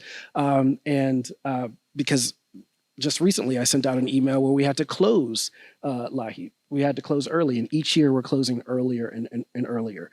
So one of the things that we're focusing on is trying to find creative ways to solve that problem, trying to find ways to partner with our utilities to solve that problem, also partner with external parties. For instance, I know that we have a data center that's coming in DC, right? So one of the things that I would be interested in is seeing how can we partner with them and work with them to maybe provide some assistance on the LIHEAP side to make up for what we're missing on the federal side. As we know, much of the rates and much of the costs are driven by data centers. And so, you know, I would be very interested in looking at ways that we can partner with them to help solve this problem. No, I appreciate that. And I know it's a challenging time for everybody, and we appreciate all that you're doing. You brought up partnerships, which I think is something that everybody on this stage is familiar with, and a lot of the work that you do, that we do, is not possible without partnerships, whether that be financial, legal, technical, architects, engineers, you know, all those. It takes a partnership to make all of this work. So I'm curious to hear from all the panelists, you know, what actionable examples have you seen of successful partnerships that really bring together the key themes of this panel: preservation, environmental requirements, energy affordability. And if you have any specific projects, strategies, collaborations that kind of demonstrate, you know, how these can be done in practice, and, you know, what lessons they offer for supporting customers. So I will let Maya take that one first. So Berry Farm is actually a great example of partnerships. On our second and third phase, second phase is almost complete. Third it's a multifamily building, 139 units. And the third phase, which are rental townhomes, which are 90 units, we applied to PSC to get a grant for a geothermal system. And we thought at first it was going to be this really big thing, but we kind of narrowed it down to be able to focus on those two buildings. So they together are working on this network system, which is providing geothermal energy to both of them.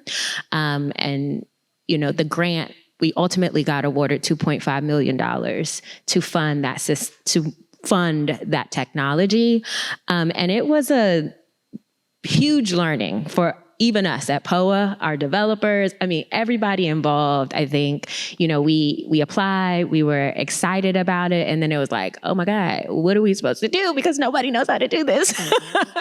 But I think it was great because as I said, POA already plan to do passive house. So this is going to be an extra layer on top of being all electric, having solar, and being passive house compliant. So now we're adding this fourth layer, which was the geothermal.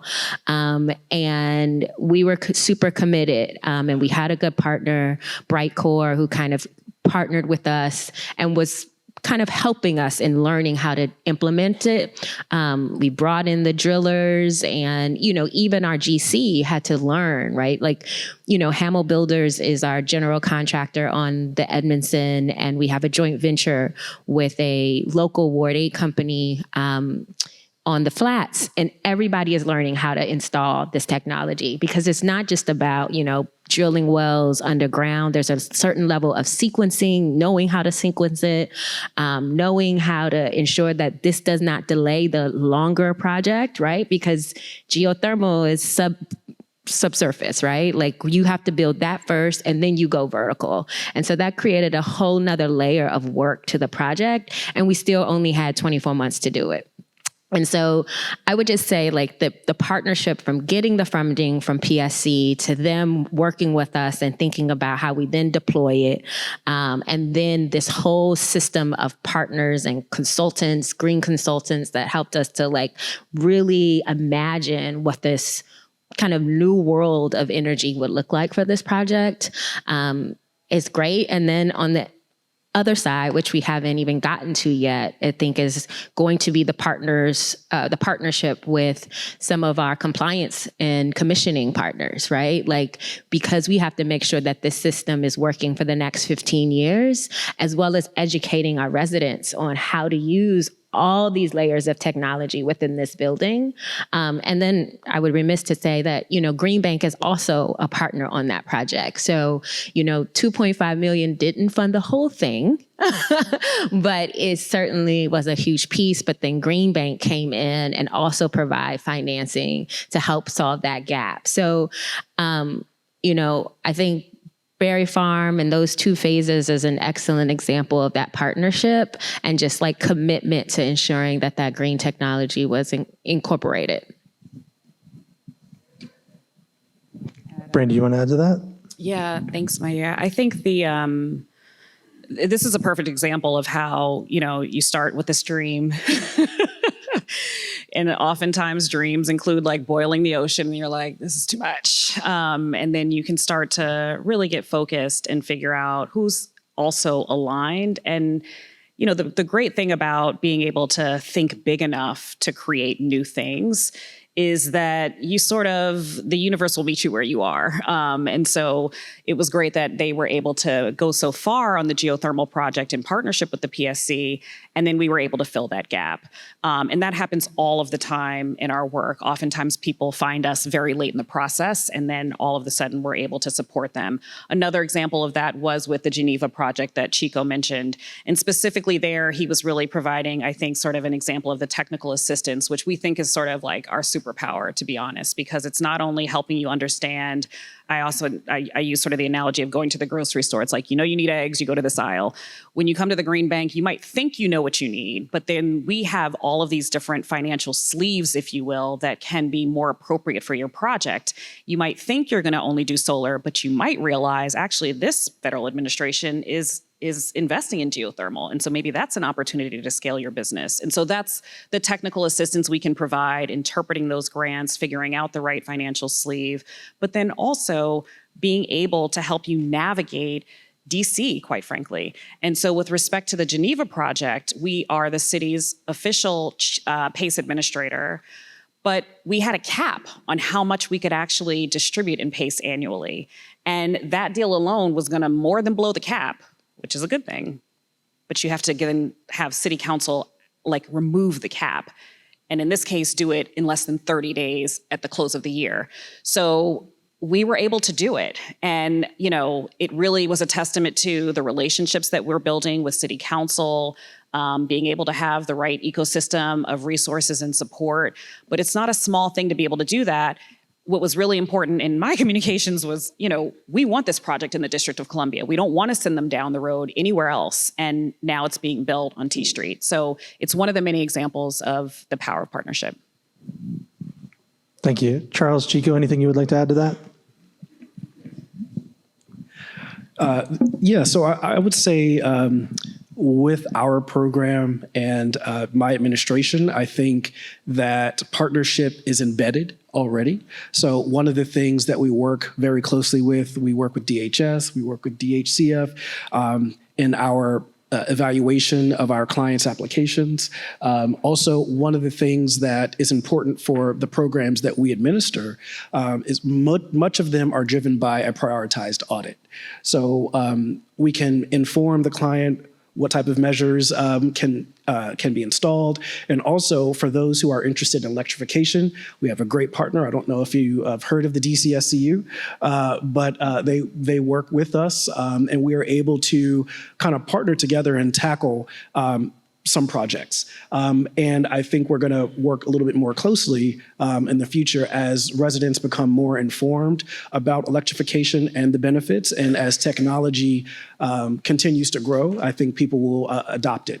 The other thing I would say is that partnering, again, information sharing is a big deal because we need to ensure that we can serve our clients efficiently. And so having much of the information that we need up front will help us move forward. So we are looking to further our partnerships. Some jurisdictions partner with DOES, Department of Employment Services, where we're already aware of what their salary is. We have to wait for them to prove it. So there are many things that we're looking to solve, but those type of partnerships with information sharing and wraparound services for our clients are what our focus is in terms of partnerships. Yeah, I'll just add, because Brandy stole the rest of my story. I wanted to talk a little bit more about Geneva as well. But I'll just add that partnership would be an example of an affordable housing project, and we just talked about it on Berry Farms. But there are other examples where the Green Bank now has become a robust lender in filling gaps on these affordable housing projects where you have DCHFA, you'll have 4% LIHTC equity come in the deal, and then you'll even have a DHCD Housing Production Trust Fund loan. But with all that, because affordable housing is so costly to build, there still is a gap. And there might be a chance for the Green Bank, which they've done, to look at how they're doing sort of the energy retrofits. What are they doing on solar, geothermal? And then they're comfortable in loaning just on that aspect to make sure that the project can be fully funded. And so that's what you call a full partnership to produce the affordable housing that's been coming online over probably the last 5 or 6 years. And then just to this is a layup, Chico, but the Chamber of Commerce is a really critical partner as well. And so when you think about the best way to support your city, your town, your state, you think about how do you support the sort of entity that's edifying all of those businesses, because that's what we're doing. We're in business with one another to support one another, to better understand how to reduce the operational expenses to enhance the success of our economy.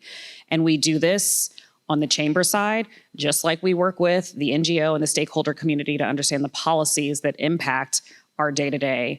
So I think it's just, one of the things we've been really intentional about in the last year is becoming a member of the chamber, partnering with the chamber businesses. We did an event for Earth Day really designed to focus on affordability. And that was everyone from Uprise with Chris and his team doing solar, to Verizon talking about their solar commitment and their investment in the district. And you need that ecosystem. And I think what's so critical, especially now, and I say this all the time, the power of partnership is being able to talk to anyone. You have to be able to bridge those gaps. If, we all rely on these resources. So not being able to connect those dots is a breakdown. And I think the chamber is a really strategic and important partnership. And that's where Chico is lending a lot of his volunteer leadership. Well, I just do want to add, that was great, Brandy. I appreciate that plug. And again, if you're not a member of the chamber, one way that would help is at the end of a project that you have on a solar project and you're having problems with interconnection, I've seen it done before that some of our members will go up to some of the PEPCO executives and say, hey, we need to get this done, and it gets done. So that's just being in the room, having the relationships. That is definitely going on the partnership theme, how the chamber has played a critical role in getting some of these projects done. Thank you all very much. As we all know, partnerships are important. Being in the room, but being in the conversation, being able to discuss these items is important. Events like this are an important one too. I want to pivot quickly to something that Maia, you brought up, which is, often customers, whether they're individual homeowners, they're developers of properties, they're owners of properties, they're managers of properties, they can face some challenges in accessing green upgrades. They can face challenges in accessing affordability programs. Let's talk a little bit about those challenges. But on the flip side of that is, what I heard was, this technology is going to need people who understand how to install it, who understand how to operate it in the long term and operate it properly, right? These are complicated technologies. And I think that brings opportunity as well. Can we talk a little bit about the challenges, but also can we talk about the opportunities for local businesses, for local residents in workforce development and training? So I don't know who wants to take that one first. I don't know, Charles, if you want to take that one first. Yeah, that's a great question. So I think I would say, two things. The first thing you said, installing it, right? I would say also there's a significant need for education on using it, right? So for the residential side, much of the complaints, I won't say much, I will just say a few complaints that we received, especially for those who are transitioning to electrification, is just not being familiar with how a heat pump works versus a furnace, and also preferring a certain type of heat over another, I think is a big deal. So I think as technology continues to improve, I think adoption and the rate of adoption can also improve. One of the other things you had mentioned about in terms of workforce development, one of the things that we do, at least on the weatherization side of our program side of the house, is to partner with community-based organizations. So one of our preferences as a former Fed, one of the things that we like for state energy offices to use CBOs is for two reasons.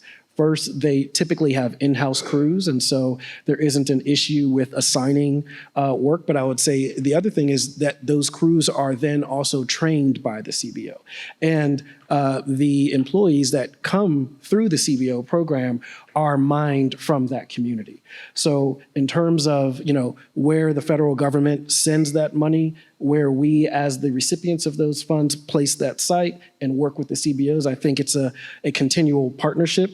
I didn't get a chance to mention CBOs in my previous answer, but I think it goes a long way in terms of educating our clients and also being able to meet the need of our programs. Okay. Maya, you want to take that?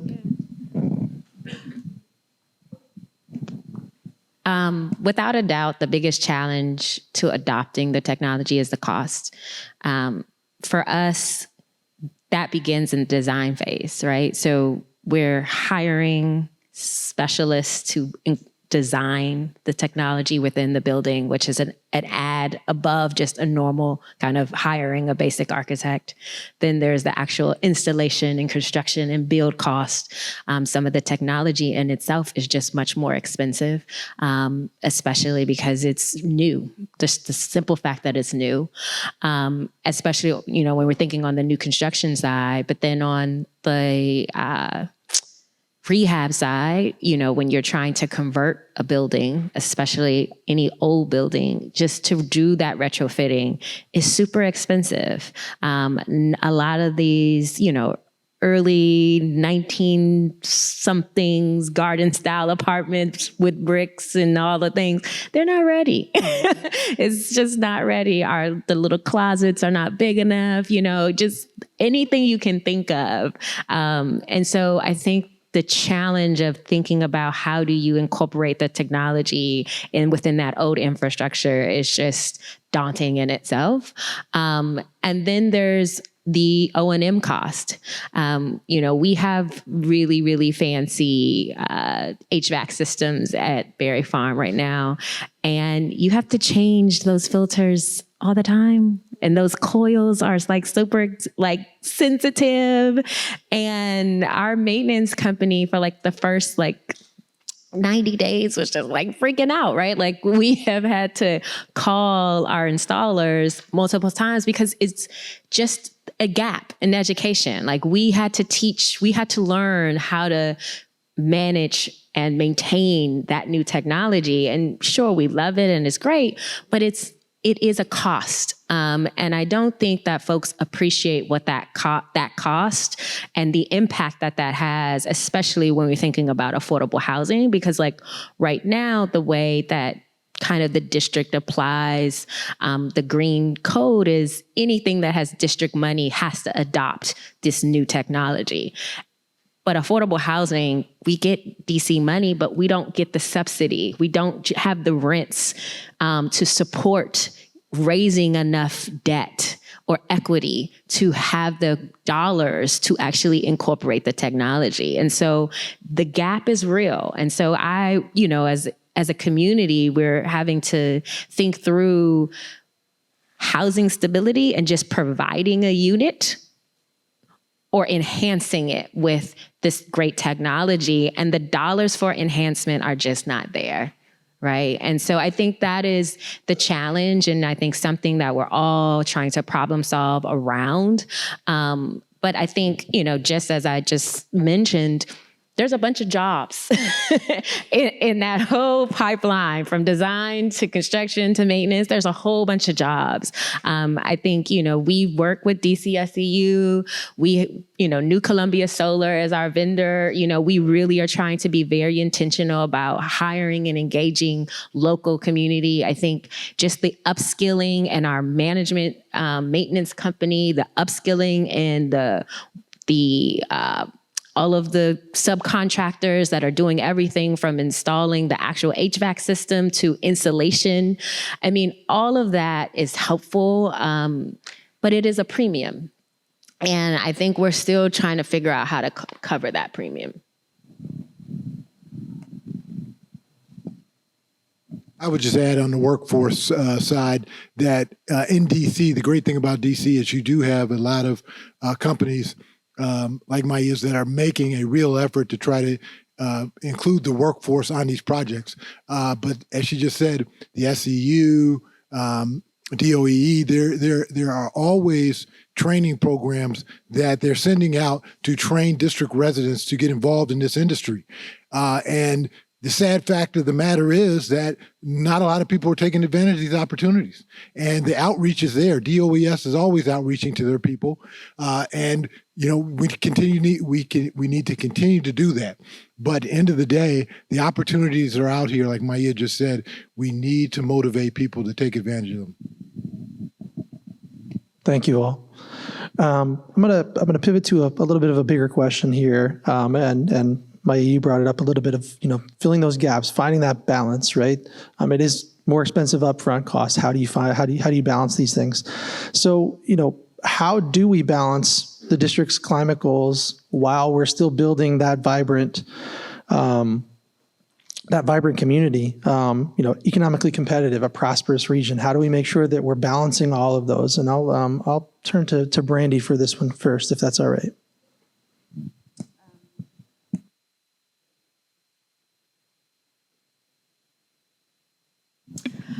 I think you said regional, and I think that's really the word I would highlight there, Ben. I think the the beauty of our portfolio is that it's hyper-local, and that means we are able to very directly connect capital to impact. The reality of being able to continue to scale is it has to actually be regionally considered. And so I was at a separate event, and some others in the room probably were as well, that was curated to talk about housing unity in the District of Columbia, pulling in lots of different stakeholders, really getting to the crux of affordability and the sort of importance of dignity in housing. And one of the things I spend a lot of time trying to do is attract larger scale institutions to invest in the district. And housing affordability is a hurdle. And there are structural dynamics that have to change for us to be able to do more. And I know what we're capable of, but those are structural considerations that take not only legislative action and, frankly, political alignment, but we have to think about the knock-on effects of the richness of DC social services being disrupted and what that's going to do for the broader region. So this is a bit out of wheelhouse in terms of our direct day-to-day, but it's absolutely codependent on us being able to make sure that we have a regional approach to what happens as we start to adjust these policies to the people side of things, because we're effectively going to have folks shuffling throughout the region, and we have to be considerate of the things that attract people to DC because of the rich social services that you offer, that we offer, and many others, but also making sure that we're thinking ahead so that there's a clean way to move through the ecosystem and affordable housing is actually affordable. Right now, it's very difficult to pencil. This is a question I'm glad you asked, because from the Chamber's perspective, there's a clear case study of what policies that sound great but have unintended consequences. And we can just switch over to where we're at in the housing side, right? We're probably down to the lowest amount of cranes that we've had in this city since the control board. And that's all due to the fact that the equity markets have not been excited about investing in DC since COVID because of the policies that were adopted. And great developers like POA are running in some of their buildings, and not just, but these nonprofit developers that develop affordable housing across the country are running negative balances every month of 20, 25, 30%. And that's because you can't evict anybody. And so when you have policies that you think are great, but at the end of the day, they have a negative effect on the market, and you can't get projects built, well, then you need to reevaluate. And that's the same thing on the energy side. Under a BEPS, well, BEPS is great, sounds great, but at the end of the day, if developers and owners are saying, look, this is going to add a certain amount of costs to that we just can't afford at this time because no one's coming back to the office. Our buildings are our buildings are more vacant, right? We can only charge a certain amount under our lease. These are things that, yes, we want to be aggressive, but at the end of the day, we've got to look at the marketplace. And the marketplace is telling us that we need to dial it back a little bit and make sure we can get more robust development going, and making sure that we have an economy that works for everybody.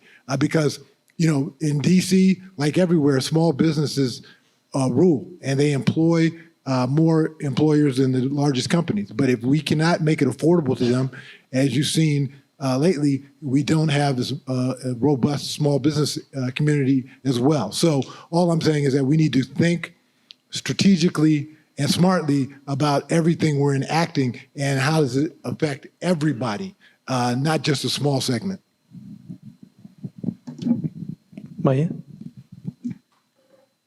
I also think it's also, just going back to your partnership piece about reducing silos, right? We're all sitting here saying we've all worked together on a project, but I have never sat in a room with all of us thinking about how each individual policy has affected my work, right? It's kind of after after I have designed it, after I go to DOB and DOB says, you have to comply with XYZ. And then I'm like, how do I get it done? Oh, let me Google, let me find DCSCU, give me some rebates. Let me go to DC Green Bank, give me some money, right? Like, and so I don't think, and so I wonder, you know, especially, you know, when the net zero legislation kind of came out, I was like, did anyone talk to us and think about how this is supposed to actually get done? Like, that whole Z clause, I was like, this doesn't make any sense, you know? And so I think just going back to the partnership piece is, I don't know that we are in a space anymore, especially at the pace that the technology is advancing, at just thinking about how sensitive the economy is, that we can continue to operate in silos. Like, we all need to be talking to each other and really being critical and strategic about and thinking around, like, how does this policy impact your producers, you know, your ultimate beneficiaries, right? Like, that whole through line needs to be considered. And so I do agree that we need to continue to keep these macro goals and be very thoughtful and grand in what we're thinking about and working towards. But we have to be honest that sometimes we're not ready yet. You know, sometimes the capital is just not here yet. And until we're there, like, we got to slow it down. And I think that, you know, I appreciate this idea that we want to, you know, rectify all these structural inequalities like tomorrow. It's just not going to happen. And we have to be like really realistic about what that means. And so I think that's the first step. I think the first step is just being really practical and working collaboratively to create smart policy. And I just want to add, I don't want to monopolize this question, but it's very important to me from my role at the chamber. To Mai's point, again, people don't realize that if you have less cranes in the air, that means you have less what? Recordation tax, less transfer tax, less permit tax, right? You have less financing fees on these things that come to the city's coffers. So when an affordable housing developer like Maia goes to DHCD and says, okay, I need a certain amount of money to fill this gap from Housing Production Trust Fund, DHCD is going to say, yeah, we have some money, but we only have this much because the tax revenue was so down, right? That's where it affects everybody when we just have these silos and nobody comes to the chamber and asks our diverse membership, how would this affect you? We're happy to work with you and make sure that everybody understands all our members' points of view. But to her point, we have got to start talking because it's really affecting our local economy. I will add one small thing in terms of silos and how we try to solve these problems. One of the things that Maia mentioned is while we're all working with the same, I'd say, same population, I think we are looking at it from different angles. And if you're not in the same room, then you're going to put forth a solution just from your perspective. And so to give an example of that, it would be the Utility Disconnection Protection Act, right? On its face, it sounds perfect, right? But for my administration, it's going to create a real headache because if the Utility Disconnection Protection Act essentially will put forth a moratorium on disconnections for 8 months, right? So everybody's like, okay, great. But what that really means for my administration is that just means that we're kicking the can down the road. That just means that the arrearages are going to go through the roof. You know, our clients are reprioritizing their money if they don't have to pay this bill. And having to pay this bill, they have to pay the bill, but you know, they're not going to be shut off. And that allows them to buy food, or that allows them to put their kids in an aftercare program, right? There are so many things that our clients are dealing with on a daily basis where our silos aren't necessarily breaking down or not considering. So while on its face, it looks like a perfect solution, on the other side of the house, it's not. So I just wanted to add that. No, that was a very robust answer, and is it a big problem to solve? And I mean, I think talking and listening and being open to hearing everybody's perspectives here, I think is really important. I think it's really important to hear all of your perspectives on that specific topic. I'm gonna pivot. I think we're gonna do 2 more questions. I think we got about 10 minutes left, but I want to pivot to one, just around, environmental and sustainability.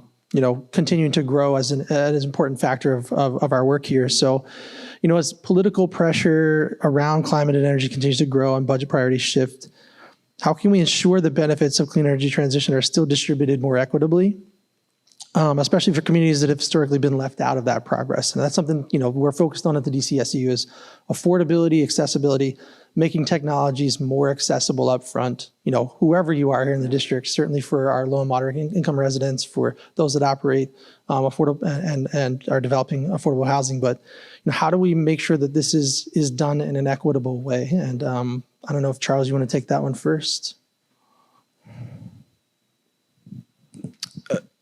I would look at it from kind of how I plan my day, right? I don't think about, if I have to go to this meeting at 11 a.m., I'm thinking, okay, how long does it take there? Okay, it takes me 20 minutes to get there. Okay, what are all the things that I have to do before I do that? And so I think that the clients that we are trying to reach out and serve, unfortunately, I think are the last thing that we are considering.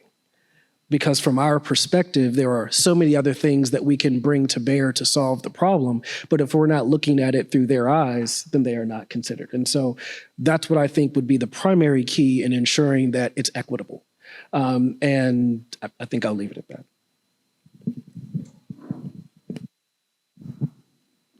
I would say that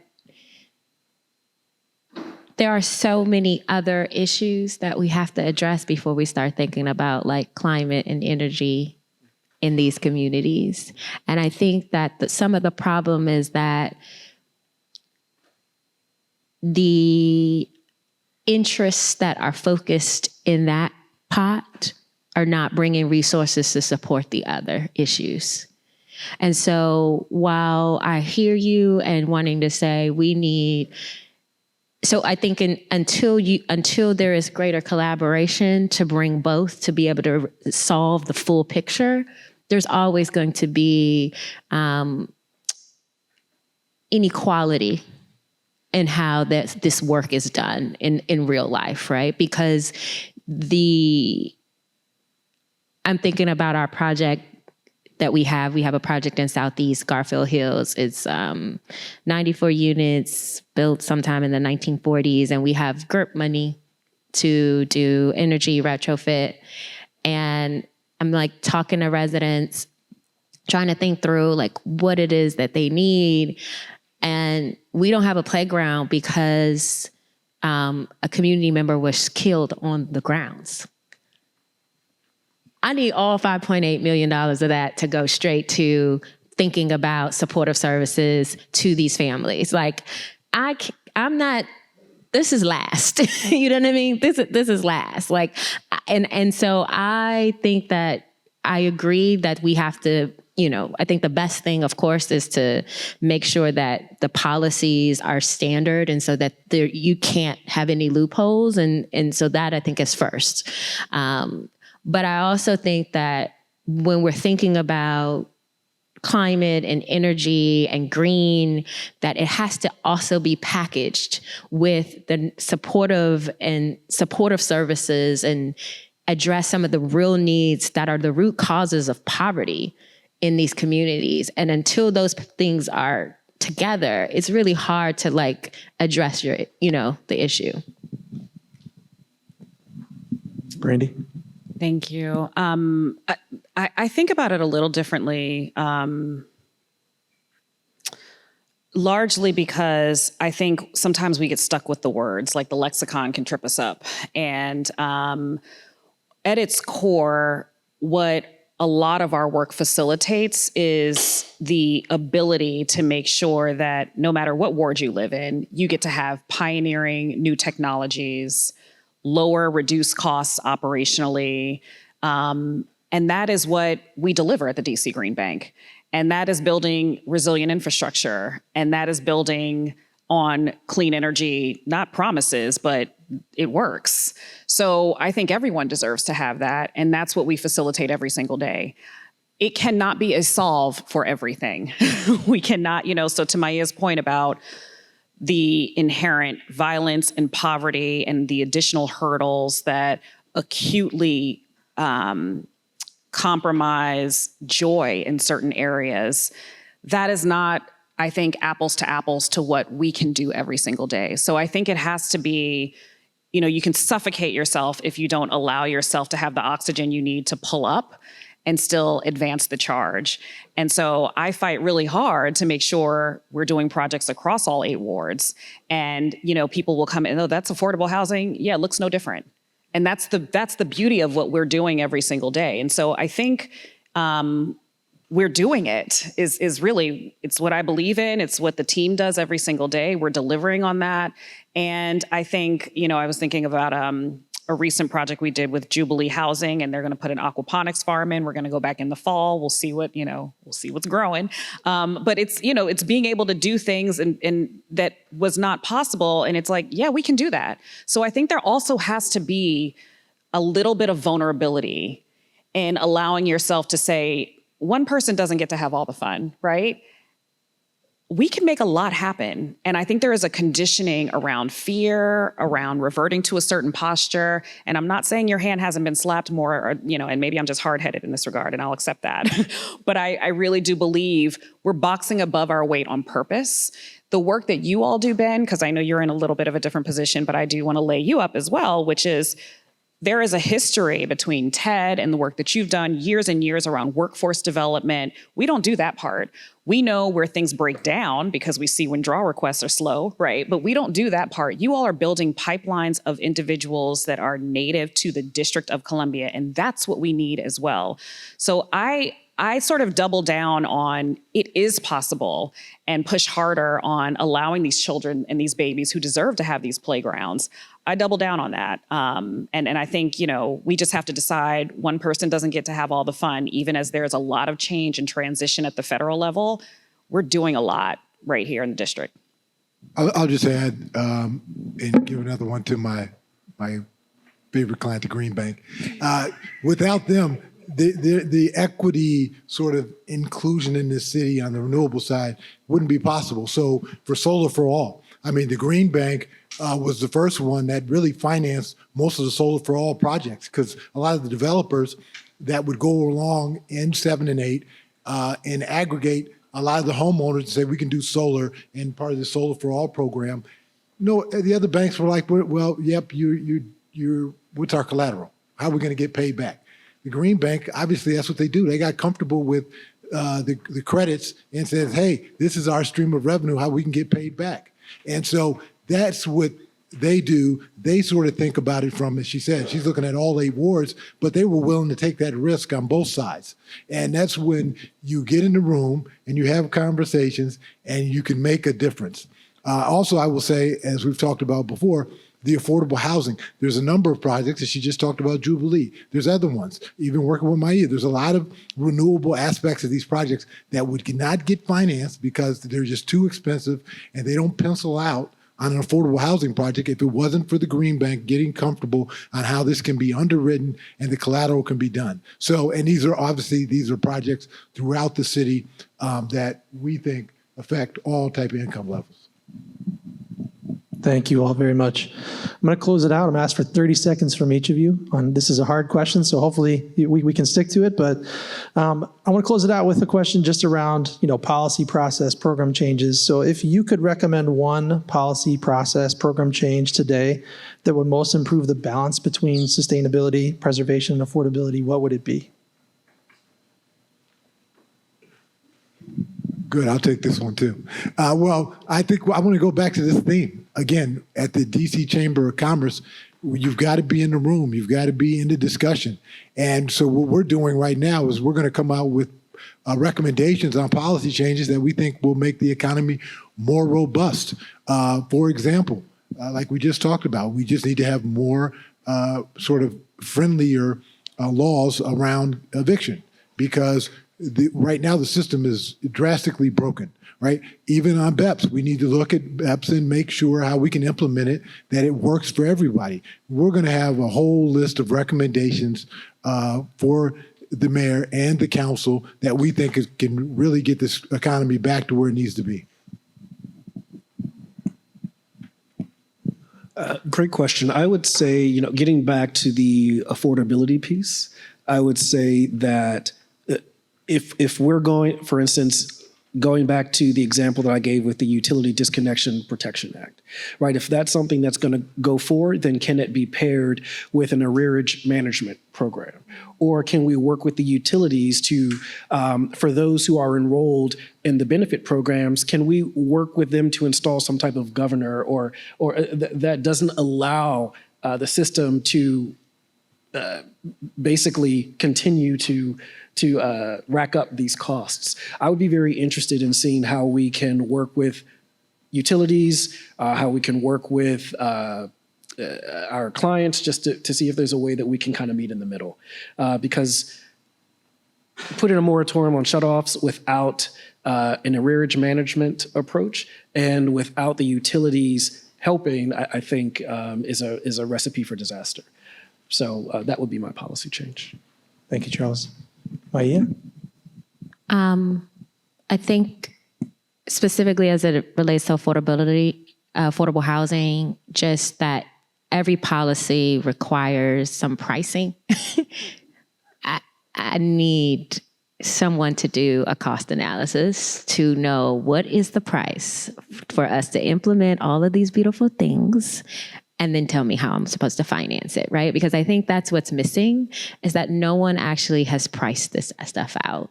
And it is expected to be adopted, and then there is then no conversation with, our funders. For affordable housing, there's like only 3 people we can talk to. And if DHCD doesn't have enough Housing Protection Trust Fund dollars to fund it, we're just not going to be able to do it, right? And so I think we need to know, what does that cost, and need all the smart people to do it. And then we can manipulate the policies accordingly. Thanks. I have 2 quick ones. One is I've been sort of fascinated by the DC curfew conversation. We have a 7-year-old, so she's not out in the streets. But I've been really sort of taken away by all the knock-on effects, and it's personally fascinating, but it touches the business, because I do think that it's a huge opportunity for us to pour real dollars and resources into workforce development. And I think if we, it's just time for folks to get their hands dirty, get involved, get engaged, get committed, and get paid. And I think that a lot of that is missing in how kids connect and purpose in place outside of sports. And I would just love to see us be more intentional about giving kids the tools early to use their hands in our ecosystem of things, and workforce development and financing that would be amazing. The second is around a regional approach. I sort of teed this up earlier, but I think we need to have a regional approach to all of the affordability conversations that are having. We cannot continue to do this as just the district. It has to be done with DC, Maryland, Virginia, maybe even West Virginia, but there needs to be some honesty about how social services are actually utilized. Those 2 things have direct impacts on the work that we do from a financing perspective and attracting more capital, because if people don't feel like the curfew issues are an issue in housing, and businesses get overwhelmed when you drop a pin and hundreds of kids show up in 50 minutes, that helps. If people feel like the affordability crisis is being managed, they're willing to invest more in capital to build at larger scale. So those would be my 2 recommendations. Thank you very much. I'm going to close it out to say we have a lot of work to do. We have a lot of listening to do, I think, to one another. And I'm looking forward to continuing these conversations. I appreciate the opportunity to moderate this panel. I appreciate the PSC, Chairman Thompson, commissioners, and staff. Thank you very much for having us. Please give a round of applause to our panelists.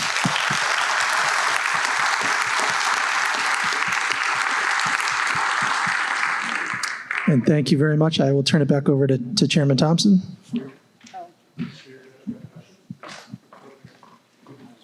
Thank you, Ben. Just very briefly, I think now we're going to move to lunch, and we will resume at 1:10. So lunch will be out in the ante room outside the auditorium, but 1:10 is the start back time. Thank you.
You're coming Saturday, right?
Welcome back, everybody. I hope everybody enjoyed the lunch and networking session.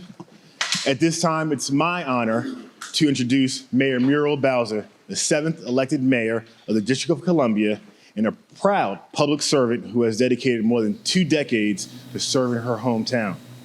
From her time as an ANC commissioner to serving on the DC Council, and now as mayor since 2015, Mayor Bowser has built a legacy grounded in bold leadership, resilience, and a commitment to creating opportunity for residents across all 8 wards.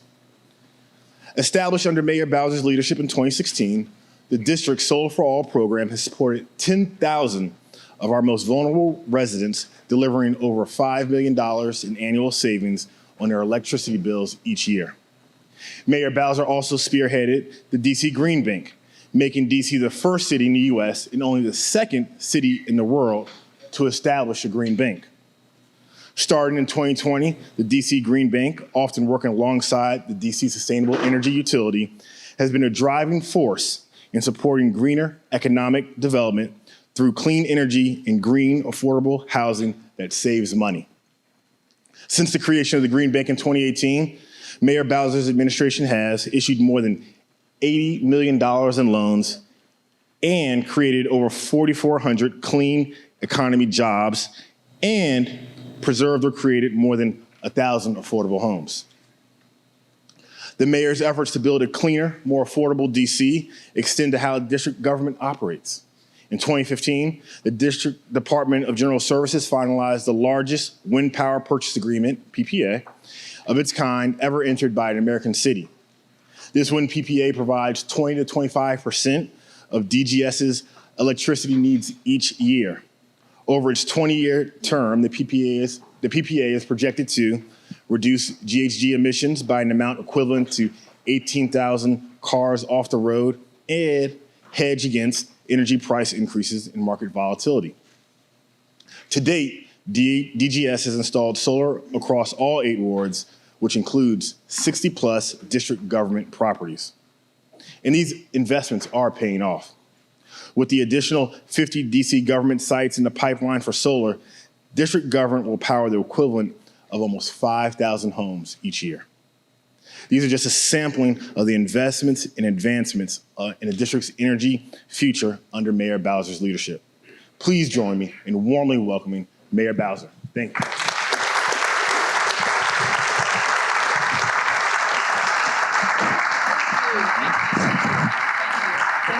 Thank you.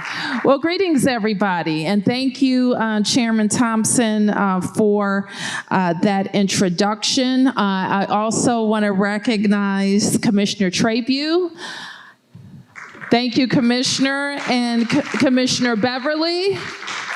We don't have Commissioner Beverly. I am pleased to have appointed each of them, and over my long tenure, a lot of public service commissioners, people's councils, and so many people involved with energy regulation in our city, including back to when I was on the council and some years ago now and had oversight over the Public Service Commission. I'm also very pleased to see many of you who I've worked with over those years, and many things we agreed on, many things we didn't. But we all work to make sure that we have a robust system that powers the District of Columbia, the most important city in the world. And we know at this moment, and I think you have been focused on affordability, other convenings are focused on sustainability, and still others are focused on how we make sure that the important systems of the infrastructure in the district is supported. So when hearkening back to those days when I was a member of the council serving Ward 4, we had something called blue sky outages. Does anybody know what those are? Yes, not that many people know. That's good. Well, for those of you who don't know, a blue sky outage is when everything is perfectly beautiful, the sun's shining, sky's blue, and the power goes out. We experienced a lot of those outages back then. And our focus became very clearly, how do we harden our system? How do we invest in our system to make sure we have more reliable power in the district? I'm glad to see in this room that not many people are familiar with the term blue sky outages anymore, because they're not common anymore.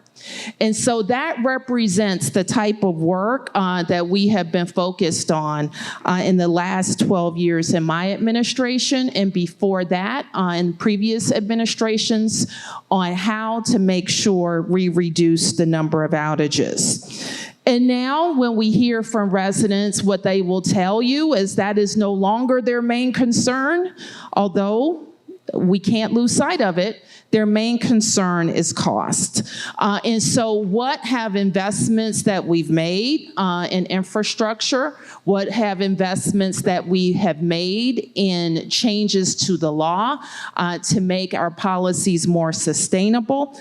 What have our alliances and PJM and other regional alliances in requirements for partnership done to the cost? And so that is what I hope we are all having a thoughtful and honest conversation about.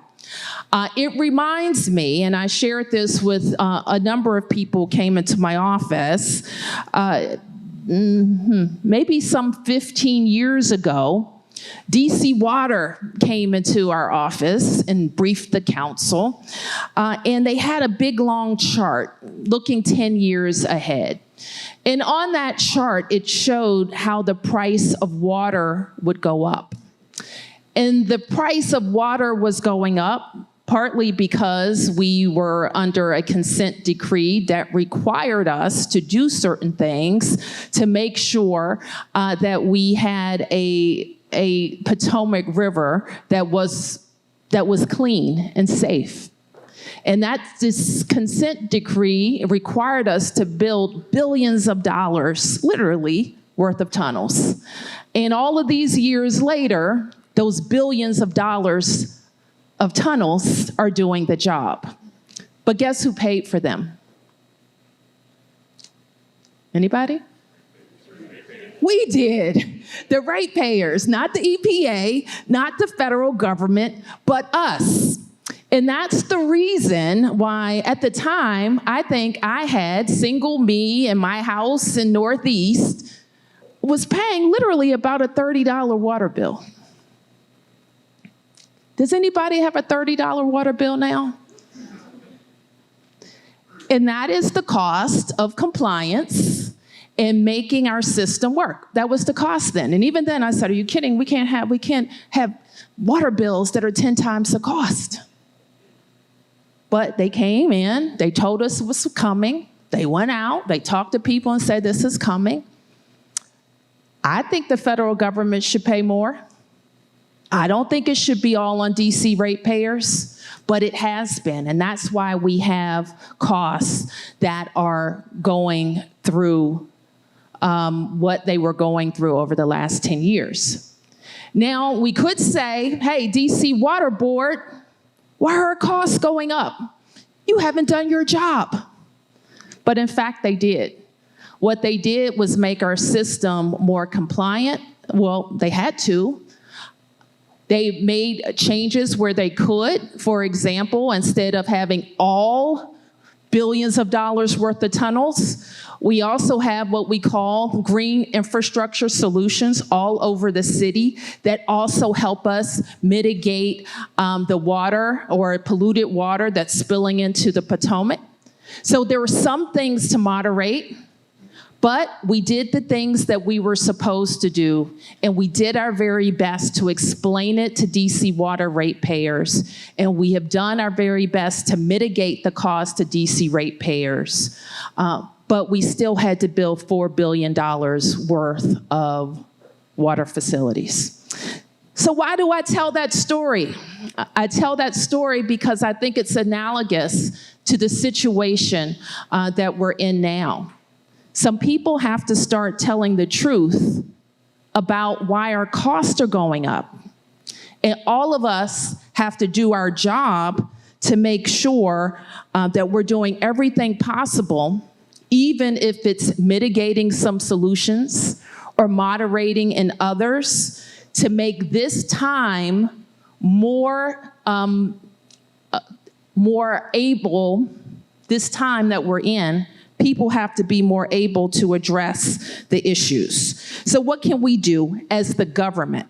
What can the government do? Why are costs going up? So you've heard any number of reasons. Who wants to throw some out? Why are costs going up?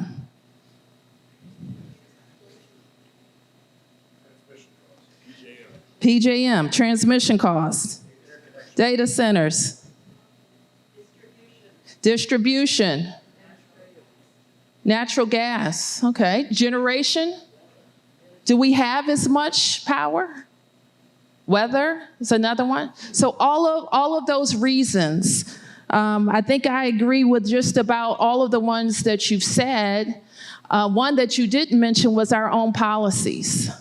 Our own policies have influenced costs. Policies that I'm pretty sure almost all of us agree with, but we do have to acknowledge the impact that they're having on cost. So I do want to make clear that in the past months, we have taken important steps to work with the PJM Governors Collaborative to advocate for consumers. We know that PJM helps source our energy and runs what's called the capacity auction. I know you all have probably gone through that at length at today's convening. This auction, of course, seeks to ensure that there's sufficient energy on the grid to handle peak usage. And so we know that in our city and everywhere else, that different times of the day that power spikes. And in recent years, that auction saw record spikes, driven in no small part by the explosion of data centers being built in the Mid-Atlantic region, and most specifically in our own region. And so at the city level, we really need to make sure that we are looking into the full complement of things that can help, including, we have included, for example, in our 27 budget, one small piece that I think needs to be part of a larger omnibus of solutions. In the My Budget Support Act, for example, we included a crackdown on predatory third-party suppliers taking advantage of residents, we believe, for their own profit, and we're optimistic that the council will pass this. We also need to keep innovating. We're actively exploring how to incentivize, for example, battery storage at the RFK campus development, which we think can be a model for larger developments or other developments.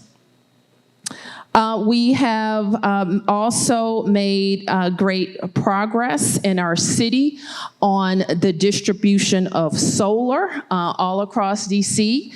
And we need to look carefully at the requirements that are having, in my view, unintended consequences on affordability, and how we, and to be very clear, how we incentivize solar and what part of that shows up on our electric bills every single month.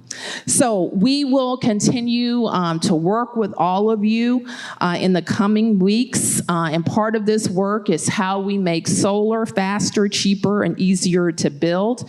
And part of it will be looking at our own laws and regulations and making sure that they are properly aligning energy sustainability and resident affordability. So we have work to do, but part of that work is making sure that we are breaking down the facts to our residents. They can handle it. So if it's that we want to have the most aggressive solar program and pay more to incentivize that solar program than anybody in the United States, we can do that, but we have to tell residents the truth about what it costs. If we want to continue on the road of not generating locally, we can do that, but we have to tell the residents that then we are reliant on PJM and whatever they tell us. Or we can look at ways to figure out how to generate more. So these are all of the things that are up for us to consider, but what we can't do is rely on simple descriptions that aren't fully accurate and won't help anybody. So I am proud of the city and the ideas that we have built together, but I am also cognizant that we have to work extremely hard to make sure that people across all 8 wards, of all backgrounds, of all abilities to pay, can be secure in their energy future, as I'm sure most everybody in this room is. So, Mr. Chairman, to members of the Public Service Commission, to the staff at the Public Service Commission, I bet you didn't think you were going to be involved in a mayoral contest. I can't remember a time that it's ever happened. But what I know that you're focused on is doing the great work for the people of the District of Columbia, just like the DC Charter requires. Thank you all.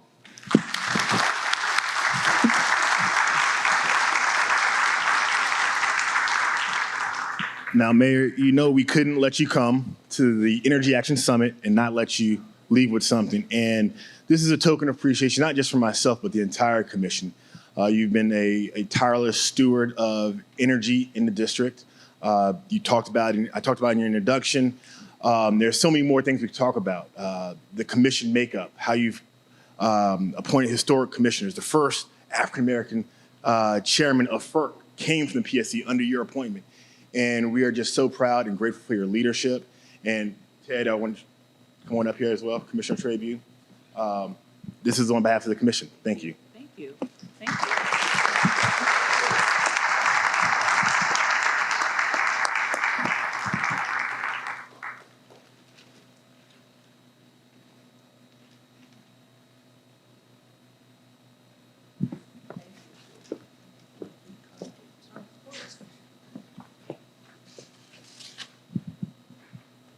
Gave you a lot of stuff there, sorry.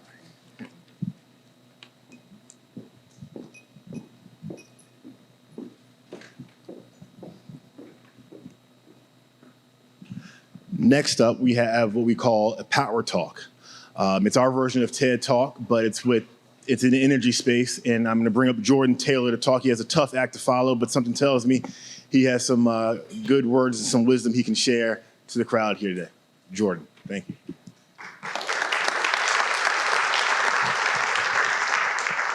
Thank you, thank you, thank you.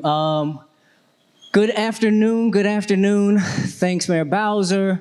Thanks, Chairman Thompson. What I'll be talking about today is we're bringing it down. I know throughout the day we've been talking at a relatively high level, but I actually come from on the ground, blue collar work, been banging hammers since Pampers, and what I want to talk about is really my favorite topic is transactive energy. It is bringing power to the people, bringing power to the communities. So energy is not a spectator sport, and everybody here knows that. That is one of the reasons why you all are here, participating, informed about what we do every day. But it is not something that every single person in our communities have the ability and capacity to be able to do and participate in. And so I want to ask a question. How many people paid an electric bill this month? All right, lots of people. Now, does everybody know what was in that bill? We got a couple of hands. So the bill arrives, you pay for it. And that's where the conversation stops for most people. They don't know what happens inside of their bill. They don't look at all the line items. They pay it. That's it. That's as simple as it goes. Next slide. But what I want to talk to you about is transparency is one of the most important components of billing and ensuring that consumers know exactly what they're paying for and they get the opportunity to be able to engage. So walking through the 4 pillars of an affordable grid is that transparency piece, the participation, civic engagement, and the accountability. Each one takes consumers from being passive passengers to active participants within the grid system and the grid network as a whole. Next slide. So imagine going to a restaurant. The check says $180. No itemization. Are you going to be paying for that bill? You want to know what's going on. What did I pay for? Did I pay for this steak? Did you overcharge me for the extra butter that you put on top of these potatoes? These are things that people want to know, and they are entitled to it if they're paying a bill. But the thing is that where we look at all of the additional components of ancillary services, generation, demand charges, these are not things that are aware, that customers have awareness to what exactly they're paying for. And if we look at what happened in 2025, Pepco increased their service offering by 17%. The drivers were because of the things that we had mentioned previously. There were, weather, transmission, new generation, data centers, which is always the current topic. But these are not included inside of the bills. Customers have no awareness of what exactly the justification that's made and how that ties to what they're paying. And so you cannot push this on to people if there's not a level of transparency that they know what's going on.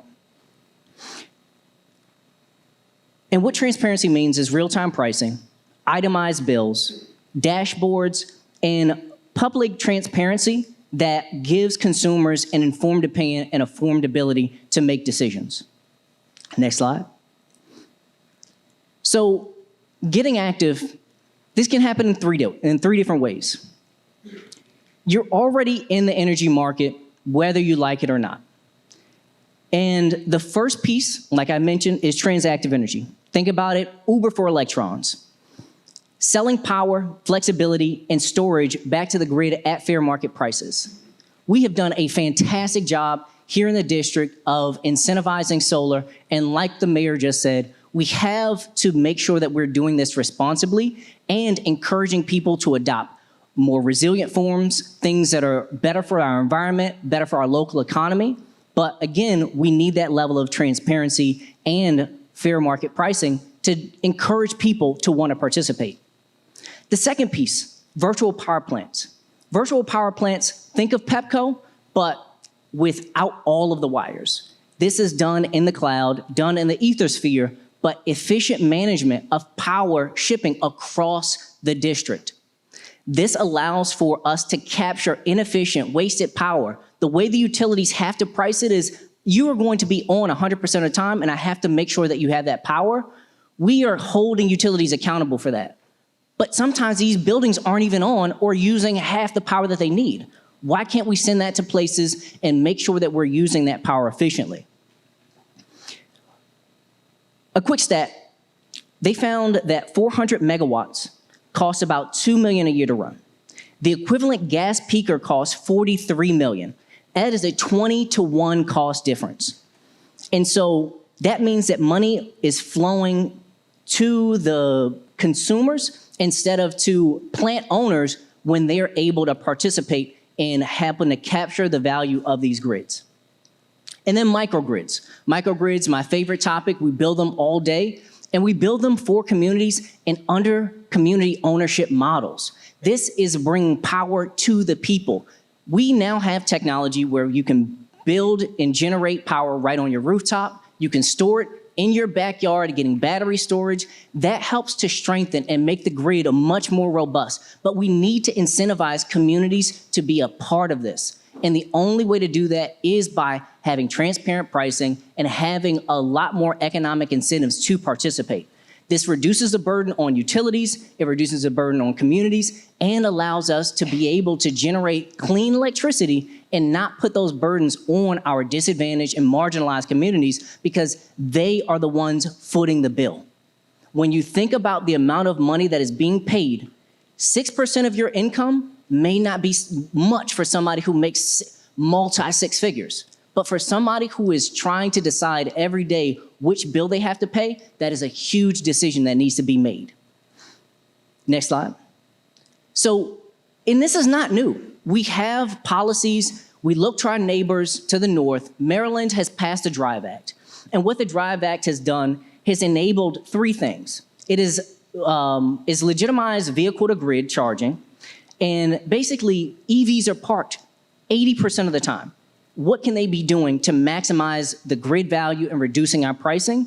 They are able to send electricity back to the grid. Now you can both monetize that vehicle in addition to adding additional resilience to the grid.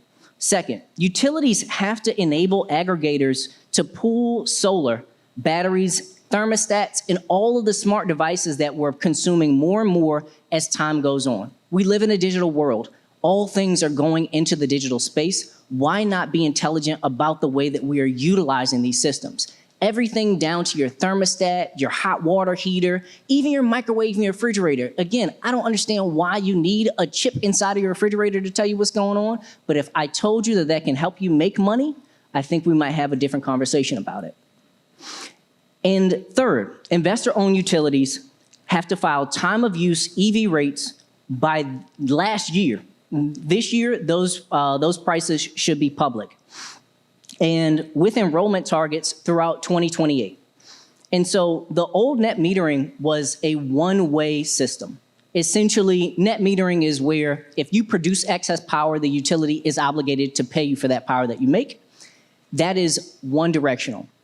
What we want is a marketplace where now not only am I selling it to the utility, but I can also sell it to my neighbors, and I can also use it whenever I want and send it who I want and get paid fair market values when it is sold and consumed. Next slide.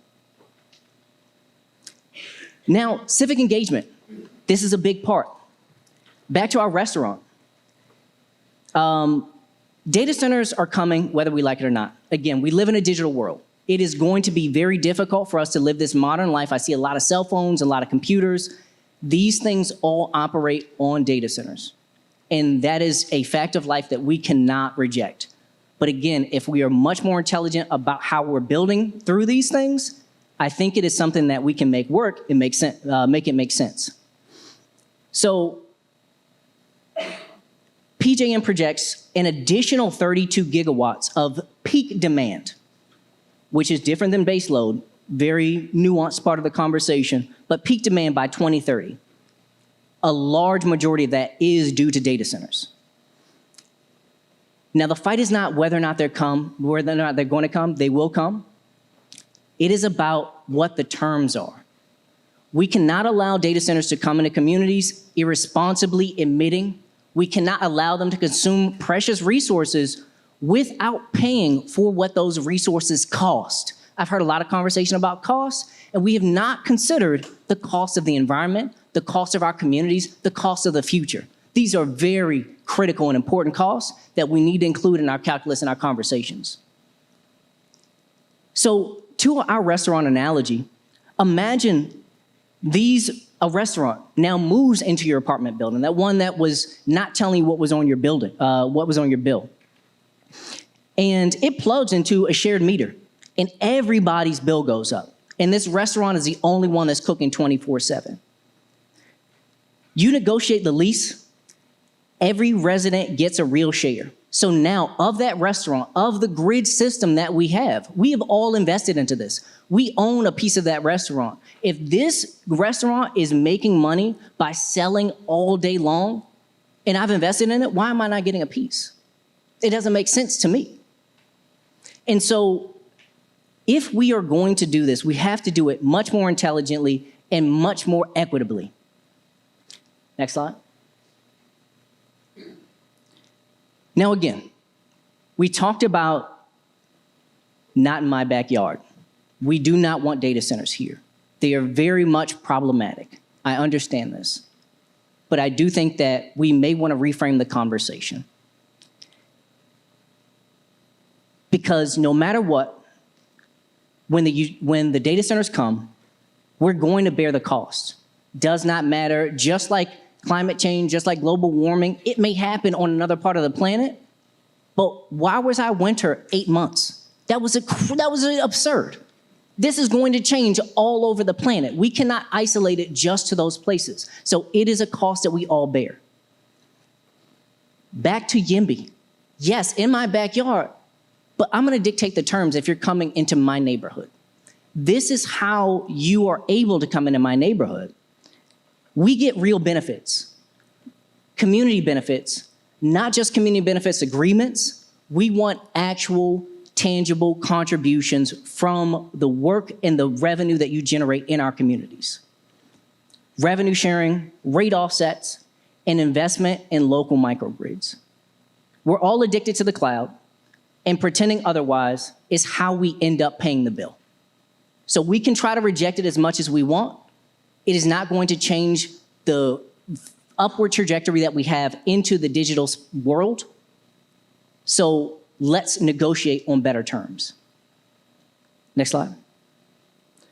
So now, the last piece is utility accountability. And I know I got a lot of my utility folks in the room. I know we've had some beef in the past years, but I understand where you all are coming from. But what we need is that we need for much more transparency, much more participation, and again, we talked about breaking down the silos across the board. All parts of government, all parts of utility, all parts of community need to come together with unified solutions. Utilities earn 9 to 10% on capital assets. There is no revenue to be generated from maintaining those assets in the current form. Imagine a landlord who gets paid every time they get you a new appliance, but does not get paid for fixing the broken ones. That is what happens every time the grid breaks down. We have areas of dilapidation, areas of disinvestment, and broken window fallacy. Do you all know about broken window fallacy? Broken window fallacy basically means that communities that are disadvantaged, disinvested, continue to degrade because of the appearance of that area. And these are happening in our marginalized, red line communities. And we talk about Ward 8s, Ward 7s. These are the areas that also receive the most burden when it comes to energy, and they also pay the most when it comes to rectifying their health. And these are all things that are tied together. So now, next slide. When we talk about maintaining the grid, 67% of distribution assets are at or at the end of their useful life. 70% of transmission lines and transformers are 25 years over their useful life. And the annual replacement rate is at best 2.5%. So the backlog continues to grow. Walk any substation in this region and you're gonna find equipment from Westinghouse, Pacific Federal. These are companies that are no longer in existence, but yet we're still using equipment from 1920. We have a bill that we are going to have to pay for at some point, and we're all just trying to kick the can thinking that we can avoid it. It won't come today. It won't come tomorrow. Hopefully it comes when I'm not here. That's not the conversation I want to have with my children. That's not the conversation I want to have with people that are looking at me who I'm responsible for. We have the responsibility to take care of this issue. Next slide. So the 3 asks that I have for everyone here today, the Public Service Commission, is maintenance standards, ensuring that maintenance is done to the grids. Before approving CapEx, requiring utilities to show if they're current on their end-of-life assets. Finishing the plate. Eat your vegetables first. Illinois did this in December 2023. The Commerce Commission rejected ComEd and Ameren's grid plans. They revised their plans and cut ComEd's request by 25% and Ameren's by 75%. Rejection is also a regulatory tool. We need to use it. Performance-based regulation. The top portion of allowed return and reliability and equity and customer satisfaction. And customer satisfaction is not a component of how consumers feel that utilities operate, which is a big piece. We talked about perception versus reality, and we do need to talk to the communities. The third is letting consumers earn in the return. This is all that I'm here for, talking about transactive markets, transactive energy. I talk to so many people who want to participate. They want to get solar, they want storage, they want all the things, but it's not economically viable because, again, they only are monetizing through, oh, I can save $100 on my electric bill. But demand charges and peak charges is where most of that money is paid. That goes to peaker plants, that goes to utilities. It does not go to consumers, but yet they are the ones who are also paying both for the grid infrastructure as well as paying to install these systems onto their homes. We should be able to help homeowners participate in these markets. Next slide. And a close. Affordability is not just lower rates. Affordability is bills you can read, a market you can join, and a community that gets a share, and a utility that earns their keep. If you're not at the table, then you're on the menu. Energy is not a spectator sport. Neither is the community. So we say power through the people and power to the people. Thank you.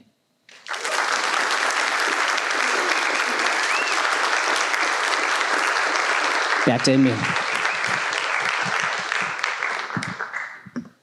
Thank you, Jordan, for that very powerful talk about how we can all be more involved in our energy usage. At this time, I believe we're going to go to a 10-minute break, and then we'll come back at 2 o'clock for our final panel. Thank you.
Thank you.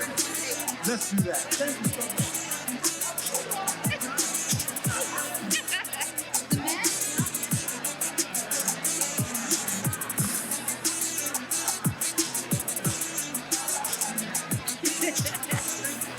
You're welcome. I get it, I get it.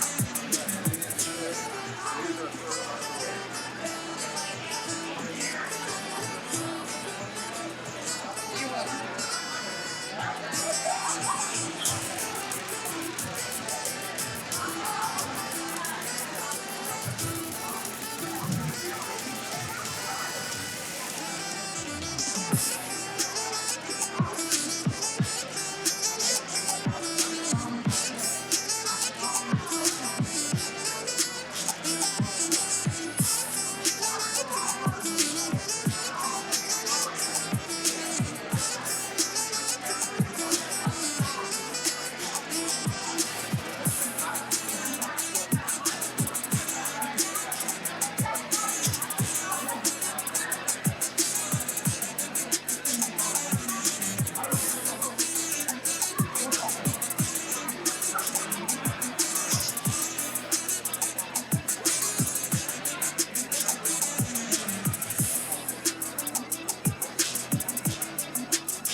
All right, ladies and gentlemen, we are going to get started.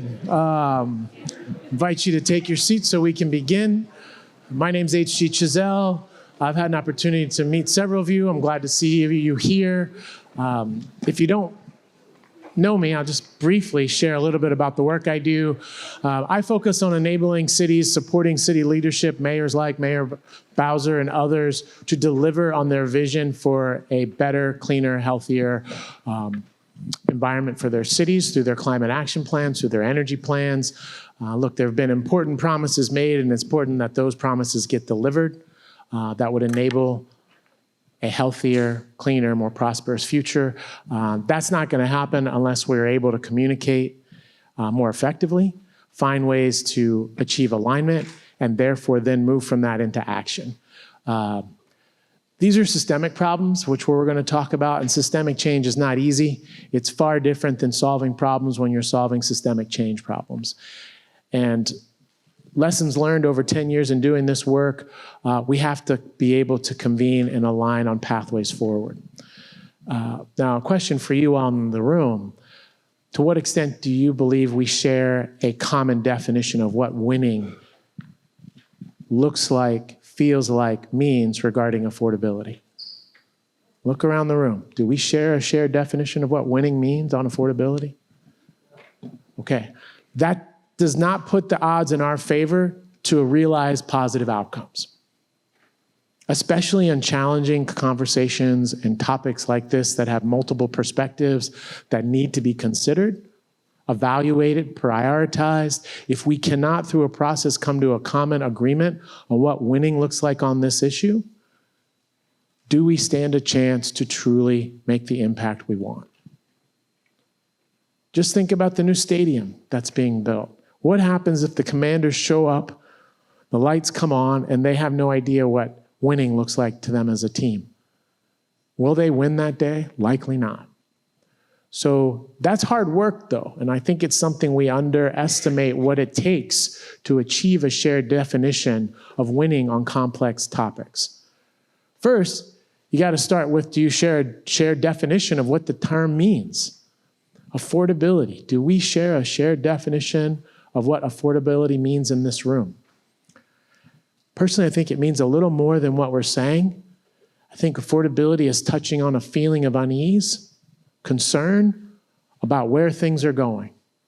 How many of you believe that things are going to get harder, not easier, over the next 6 months? Raise your hand.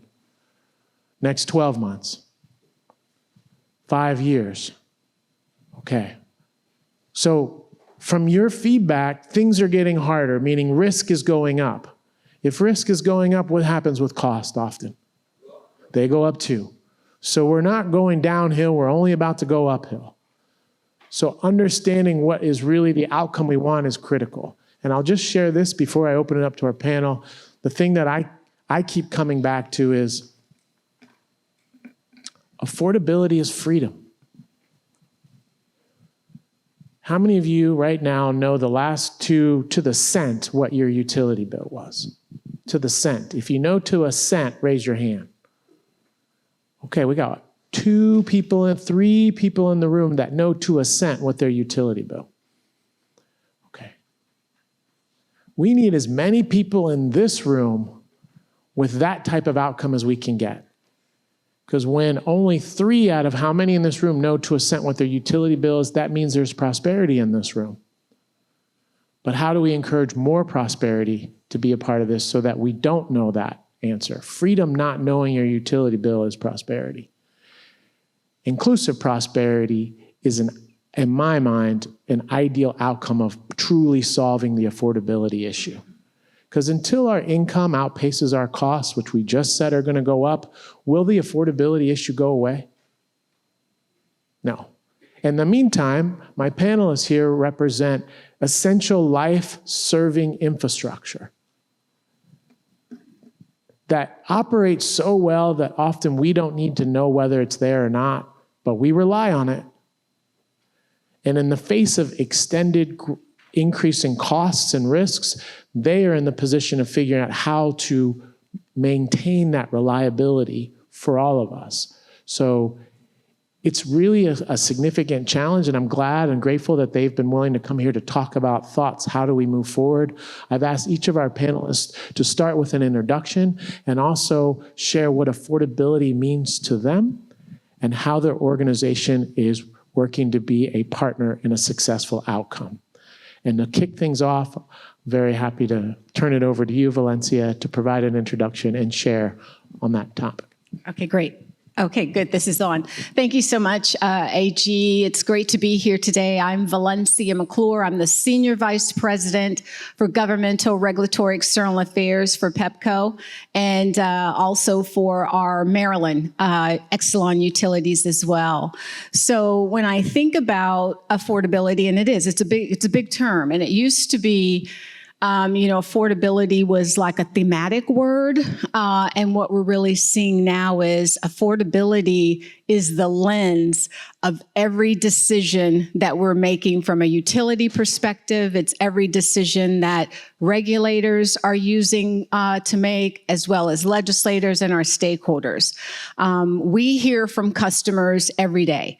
So we know the challenge is real, the challenge that customers are facing of paying their utility bill, or should they pay for being able to buy food or pay their rent or mortgage. Those are real decisions that are being made on a daily basis.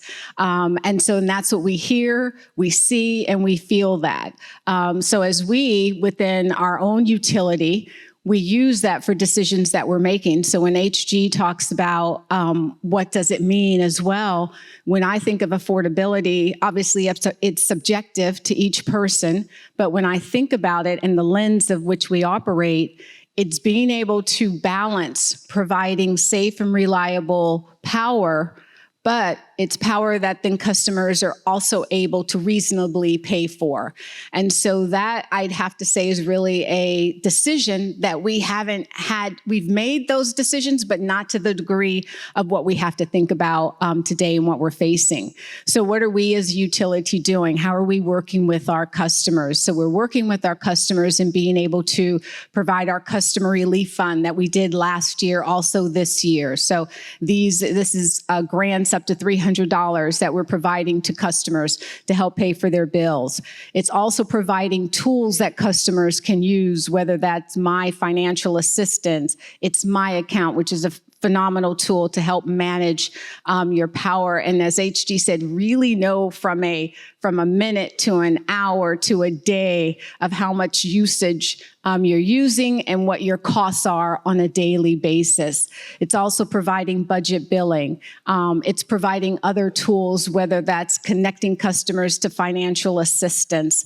And then also thinking about how, when it comes to investments, how do we plan but also pace those investments to help for a more smoother transition when it comes to customer impact. I'll talk a little bit about the drivers a little later, but that's kind of high level. It's also too, when we think about on affordability and working with our customers, it's how are we engaging in the community? So, and that's providing economic benefit. We're not just your utility, we're also a company that cares about the communities that we serve. And so that means providing economic benefits. That's whether it's working with our DC Infrastructure Academy, over 500 graduates, 95% of those graduates receive jobs, whether that's with PEPCO or with one of our contractors. How are we working within Ward 7, Ward 8 with the small businesses that are there, providing upwards of close to $1 million in business grants to assist those businesses, and then other partnerships that we have within the district. So continuing to see how we provide more STEM, workforce development, and economic development, all the same while providing that assistance to our customers. I'm going to go to my next panelist, but I want to, how many of you were at the DC Summit last year? Okay, a couple of you were here. There came a moment there was a lot of protests in the room. In fact, there was someone protesting next to me who was kind of in camouflage, and then came a moment that they protest. I nearly jumped out of my seat. I didn't know what was going on. And just want you to know personally from me to you that the goal for today is to have a real dialogue that can help us better understand what is an ideal shared definition of winning on this issue that is actionable. Any minute we don't have a chance to have that conversation is a loss for us being together. Okay? So next I'm going to go to you, Rochelle. Thank you. So my name is Rochelle Whitaker. I'm the Senior Vice President of Regulatory Affairs for Washington Gas. I've been doing regulatory affairs work in utilities for over 25 years now, if I count, and it has always been something that has really drawn me a lot for the conversation that we're having today, and that is that the utility intersect between providing life-saving services, whether it's telephone, power, natural gas, to customers, and the connection through our communities and the employees that deliver that service. The employees that work at the utilities are folks that live in your communities, are genuinely people that want to do good, that come to work, they come into our houses, they look at providing the best service that they can and doing it in an affordable way. So for me, affordability isn't a new topic. It's sort of different. I look at it in terms of prudency. I've lived a career of looking at a lens of prudency for what utilities have to put in front of the regulatory commissions to be approved. And that mindset translates into a utility, whether it's a gas utility, whether it's an electric utility, whether, water or whatever service we're in, we're looking at that through that lens, understanding that we provide critical services, life-saving, life-sustaining services to our customers, to our communities, and that ultimately there's a public service commission and a regulator that plays that role in terms of evaluating those filings and ensuring that costs are reasonable for customers while also ensuring that the utility is financially viable. All right. We've got some comments in the room. We'll hold those in our minds. Let's continue. Okay. So when we talk about affordability, I think it's also important to look at the macro situation in terms of looking at as well, ensuring that folks, have the ability to pay bills. As we discussed, affordability is relative to each individual. It's contextual. It's a personal issue, but it also is also a policy issue. And so as we look at it, it's ensuring that people have jobs in order to pay for bills, that there's economic contributions to the communities, which the utilities do, and that there's also community services, economic or energy assistance also that we provide.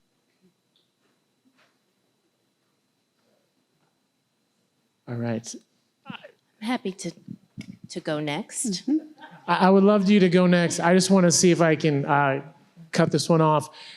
Do you want to stay and listen, or do you want to say something else? Because I think that point has been heard, and it's something we need to get in the room and discuss through the panelists. But if we can't move forward in the program, we won't have a chance to have a constructive conversation. Please, sorry. Thank you so much, HG. And certainly, we all understand the sentiments that are being expressed. And I think as someone who is not a part of the Public Service Commission's leadership, so to speak, I'm Kirsten Williams. I'm with DC Water. I'm the Executive Vice President and Chief Administrative Officer.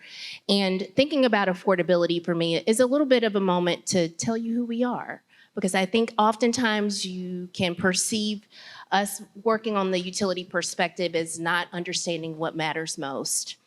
For myself, I'm a fourth generation utility employee. My grandfather, my great-grandfather, my father, and then myself. And I certainly tried to find my way amongst the linemen who were working there, the blacksmith, my grandfather working, to find my connection to people, because that's what mattered to me. It was trying to take a very complex utility system, a very technical utility system, and really try to find those ways to educate. So what affordability means to me is education. And I think when we certainly think about the conundrum that we're in, DC is a tale of two cities. And I think a lot of us can understand that. We see the growth and prosperity, but we also see the tough, challenging times. But what we are faced with is trying to provide what we believe, and I'm certainly speaking for my peers here today, is a public health benefit. I mean, certainly from a water perspective, from an energy perspective, what we are trying to do is to balance that delivery that we're trying to give you all with understanding that we need the investments to provide these critical services. And if we don't, as Mayor Bowser said, have the tough conversations, have the education, then we really are at a loss. We have this moment and we don't learn anything to take away what we need to have to provide those services. Affordability is top of mind for us every day as well. And I don't think that any of us look to the employees who are your neighbors, they're your friends, they're your apprentices through the DC Infrastructure Academy or through us with the Department of Employment Services, to look at those jobs. So for me, this is about how do I connect the service that I'm providing to you in a way that you can easily understand it. Talking about rates isn't easy. We call it the value of water. And certainly we talk about CCFs and how you can reduce your rate and area median income. And at the end of the day, all people want to know is, what am I getting when I open my faucet? What am I getting from you when you're delivering that service? What is the community benefit? And I think that community benefit is certainly what we're delivering to you every day. It is expensive. It is a $1 billion infrastructure that we're all facing with. And we're at a conundrum of 3 utilities in the district being at very pivotal points. We all need the capital investments at the same time. And unfortunately, that's coming at a time when housing gets expensive. We're coming at a time when we are being strong advocates to the federal government to say we need those capital investments. We need LIHEAP dollars. For us in the water arena, we don't have a water assistance program. We had LIWAP, which was the equivalent of LIHEAP during the COVID era. But those are the conversations and why I say affordability is about education. It's really about going to make sure that our seniors understand what that looks like on a fixed income, how you can take advantage of the customer assistance programs, what we're doing every day to ensure that you have the delivery of the services. It's a tough conversation. We understand the protests. We welcome those protests. We welcome the conversations, because if we don't have them, then we're really not doing our job effectively. So what I think the conversation and the intent is today is to talk about the delivery of what we're providing, be it natural gas in your pipes, be it lead service lines and why we're replacing those lines, be it DC plug and what the importance of those blue sky outages are. No one even understood what that is. No one could talk about it because of the investments that have been made. So I challenge you today to listen to us with an open ear and give us an opportunity to say why it's really critical to have these tough conversations about affordability. But please know that we are thinking about it every single day, that we're making the tough decisions about the investments that are needed, about the jobs we're providing, about the community that we're trying to provide a service to. So I know that was not in my script, and I apologize for deviating, but I certainly thought it was top of mind for me. Because this industry has meant so much to me personally. As an African American, it's meant so much to my family. And certainly as a woman, my heart swells that you have 3 female executives sitting here representing you. And we understand very much what that means to the communities that we make the needed investments in. Thank you for that, Kirsten. I want to just create a framework for the next set of questions. And it's one where the utility is seen and appreciated as a trusted partner for greater well-being, a better future. Because right now, from the show of hands, the future is looking more and more concerning with rising risks, rising costs. How does the utility show up as a trusted partner for creating a better future? That is, appreciative of the comments and sentiment that is there right now today.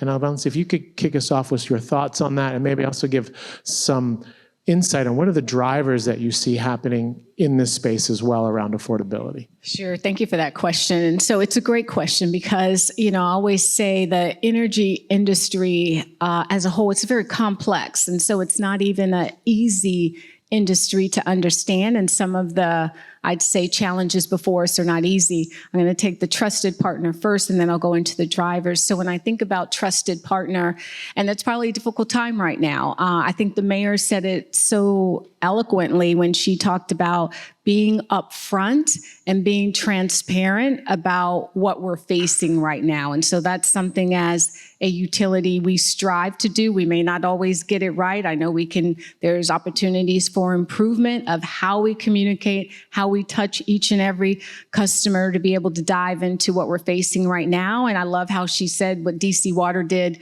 years back when they were facing this, to kind of lay out, this is what we're looking at for the next 5, 7, 10 years.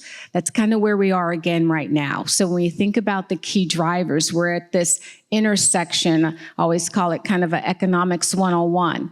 And what we're seeing is power plants retiring. So our supply is going down, they're retiring, and we're not seeing new generation come on board. At the same time that we're losing power plants, we're losing generation, then we're seeing this increase in energy demand through data centers, AI, electrification, and everything else that we're seeing happening right now. So it's the great demand, low supply, and what does that equal? That equals higher costs, and that's what's happening right now. So when you look at your bill, and I know AG kind of asked who exactly knows how much you're paying right now, but when you look at your bill, and I ask you to do that, you'll see the supply cost breakout, and you'll see the distribution costs. Supply cost is your power. That is what the utility pays to ensure that there's enough power and energy for people to use. Those are costs that we nor the commission have anything to do with. Those are complete pass-through costs for us. It just so happens because you're our customer, it all goes through one bill. We pay this on your behalf. You'll also see then the distribution costs. That's the cost that comes from the utility. That's our cost to deliver the power to your house. I heard someone say it's like almost a DoorDash. DoorDash doesn't set the price for what you have purchased. They just ensure that it's delivered to your house. That's what you're seeing with those distribution costs. If you take a look at those costs, you will see that your supply costs, especially coming out of the winter, was probably anywhere from $200 to $400 higher than the distribution costs. And if you take a look at your bill and then even look at it from a year, 2 years ago, you will see that it's probably $200 to $300 more than what you were paying 2 to 3 years ago. And what's happening, and the mayor touched on this, is when I talk about the supply costs, and this is where it gets real technical, but you have PJM, who is our regional grid transmission operator, but basically as they are purchasing power throughout this 13-state region, because it's a low supply, high demand, what they used to pay 3 years ago was $29 megawatt per day, is now $333 megawatt per day. So that is why you're seeing this increase in your bill, in addition to then policy changes that we have that's going on as well. And then of course the cost that's coming from distribution costs. I love what the commission has posted on their social media feed. You see a dollar bill, and on that dollar bill, you see the breakout of what you're paying. Over 50% is to your supply, 27% distribution, and then you have surcharges and other costs that are in there as well. So it's a great, great breakout of kind of what we're facing today. So with that, then comes the question, what do we do? So what happens? So we're seeing these high costs. You heard the mayor talk about how DC has now joined this 13-state governors who have been advocating to place a cap on the supply costs, or else we could continue to see those costs go up. You've had governors advocating on customers' behalf to try to at least cap it so it doesn't continue to increase until there's opportunity to bring new generation on the system. DC imports 98, 99% of their power. Maryland imports about 40%. Maryland is pretty much same position as DC with these high bills. What you see from other states like Pennsylvania, some of the other states, they're exporters because they have a lot of generation within their state. So the need really comes down to how do we bring more generation, whether that's battery storage, solar, gas, whatever it is. It's going to take all of the above approach in order to be able to raise what we're seeing through retirements in order to bring it back online, plus more is what's going to be needed as we go through these next couple of years. When we look, I'd say kind of you're 5 years out, battery storage, community solar, those are things that can be built within 18 months, 24 months. If you're talking nuclear or gas or other type of energy resources, you're looking 5+ years. So that's something that as companies, we're all kind of dealing with, okay, how do we assist customers during this time when we know this is not just a blip, this could be something that we see extended over time. It's great that we have our commissioners, legislators, others that are trying to fight on customers' behalf, along with what you're seeing from utilities, to see how we can cap or either try to push these supply costs down. As far as for PEPCO, one of the things we're going to be actively doing is trying to work with our legislators to have legislation that will allow utilities to own and operate community solar and battery storage as well. And then also the gentleman that spoke before us, I loved how he talked about that virtual power plant. That's something that we're looking to do as well. How do we have that? That's more demand energy resources that's on the system. That also helps from a supply perspective as well. So it's really going to take all parties working together, all above approach to be able to solve the issue that we're in right now, and transparent and constant communication. All right, thank you for that perspective. Trusted partner for a better future. What do you see as the role that Washington Gas can play to be a catalyst, an accelerant for that to happen?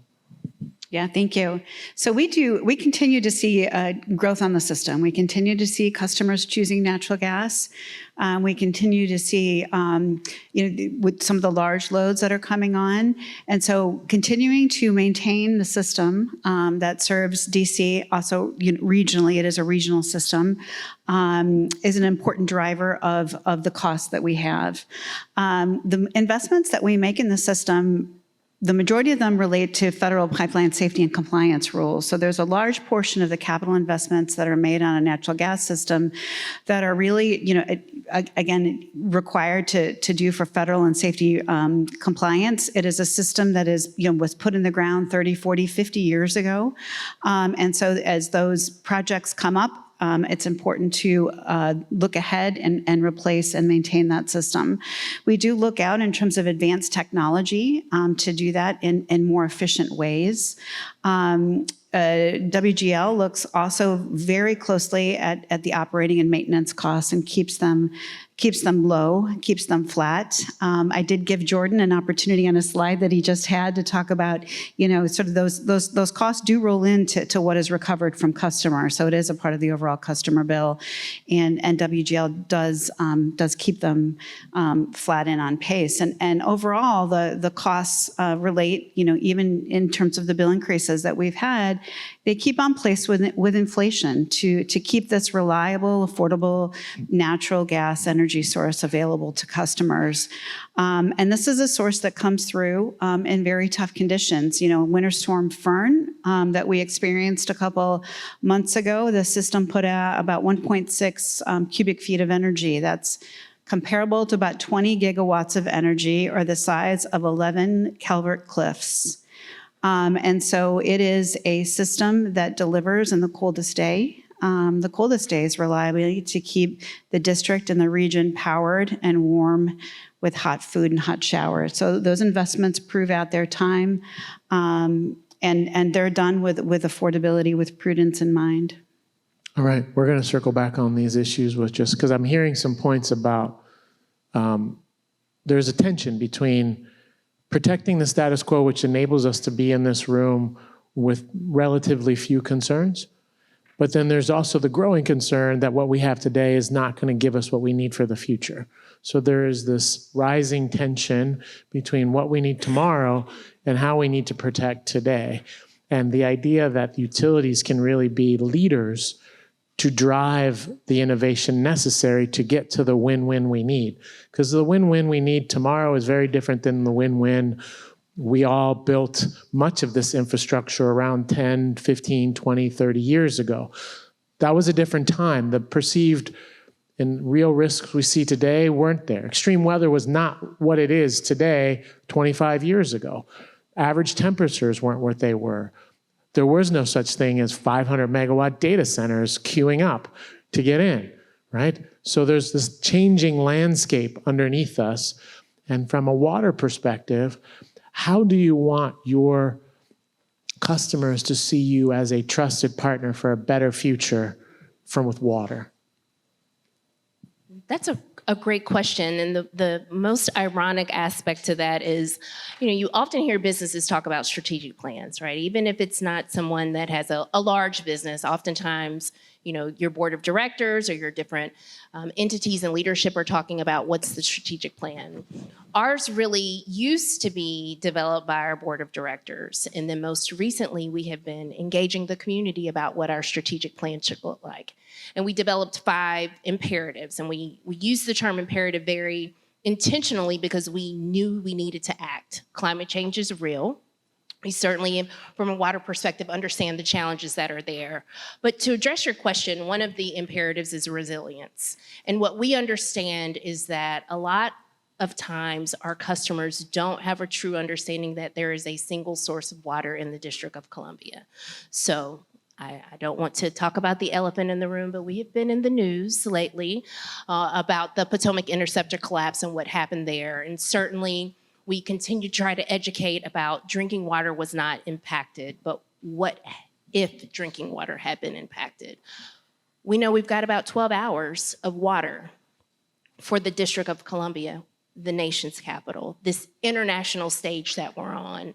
So what does that entail? What does it do to your education centers? What does it do to your hospitals? What does it do to your economic engines that drive the city? That's one aspect, right? And we're talking about affordability, but then there's the everyday person who doesn't have the money to go to Costco and stock up on water, the understanding of what would you do in that moment. So what we have proposed, which is really forward thinking, is our Pure Water DC initiative.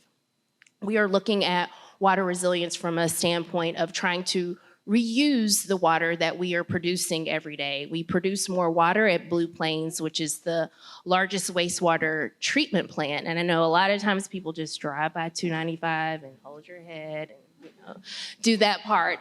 But really, it's about trying to think through how do we sustain what we know is needed for all of these investments, be it data centers, be it other uses of water that are imperative that we have. So the community engagement piece of trust that we talked about was really listening to our community who said, we need to understand what sustainability looks like, what resilience looks like, what healthy, safe, and well looks like, what equity looks like. And I know that's certainly a topic of, that we can debate, but one of the most important aspects is that we're thinking about the future today. We're not waiting for that crisis to occur. We're not waiting for the 12 hours to happen and that what that platform would look like on this stage. We're really building that in. But in order to get the buy-in for water reuse, which is, it's a little tricky topic, we certainly know the community understanding is there. But I do want you to hear us when we consistently talk about the engagement that we know is critical. We need you all to show up to the forums. We need you all to give us the feedback about how things are going. When we have our rates meetings and those things, show up, talk to us, engage us when we're at 8th Street Festival having a good time, but we're also there to help educate and meet customers and residents where they are. So I think when we're thinking what's next, the what's next is needed investments. And so that's not missing in that conversation that we have to have the investments to prepare and plan for the future. Okay, thank you for that.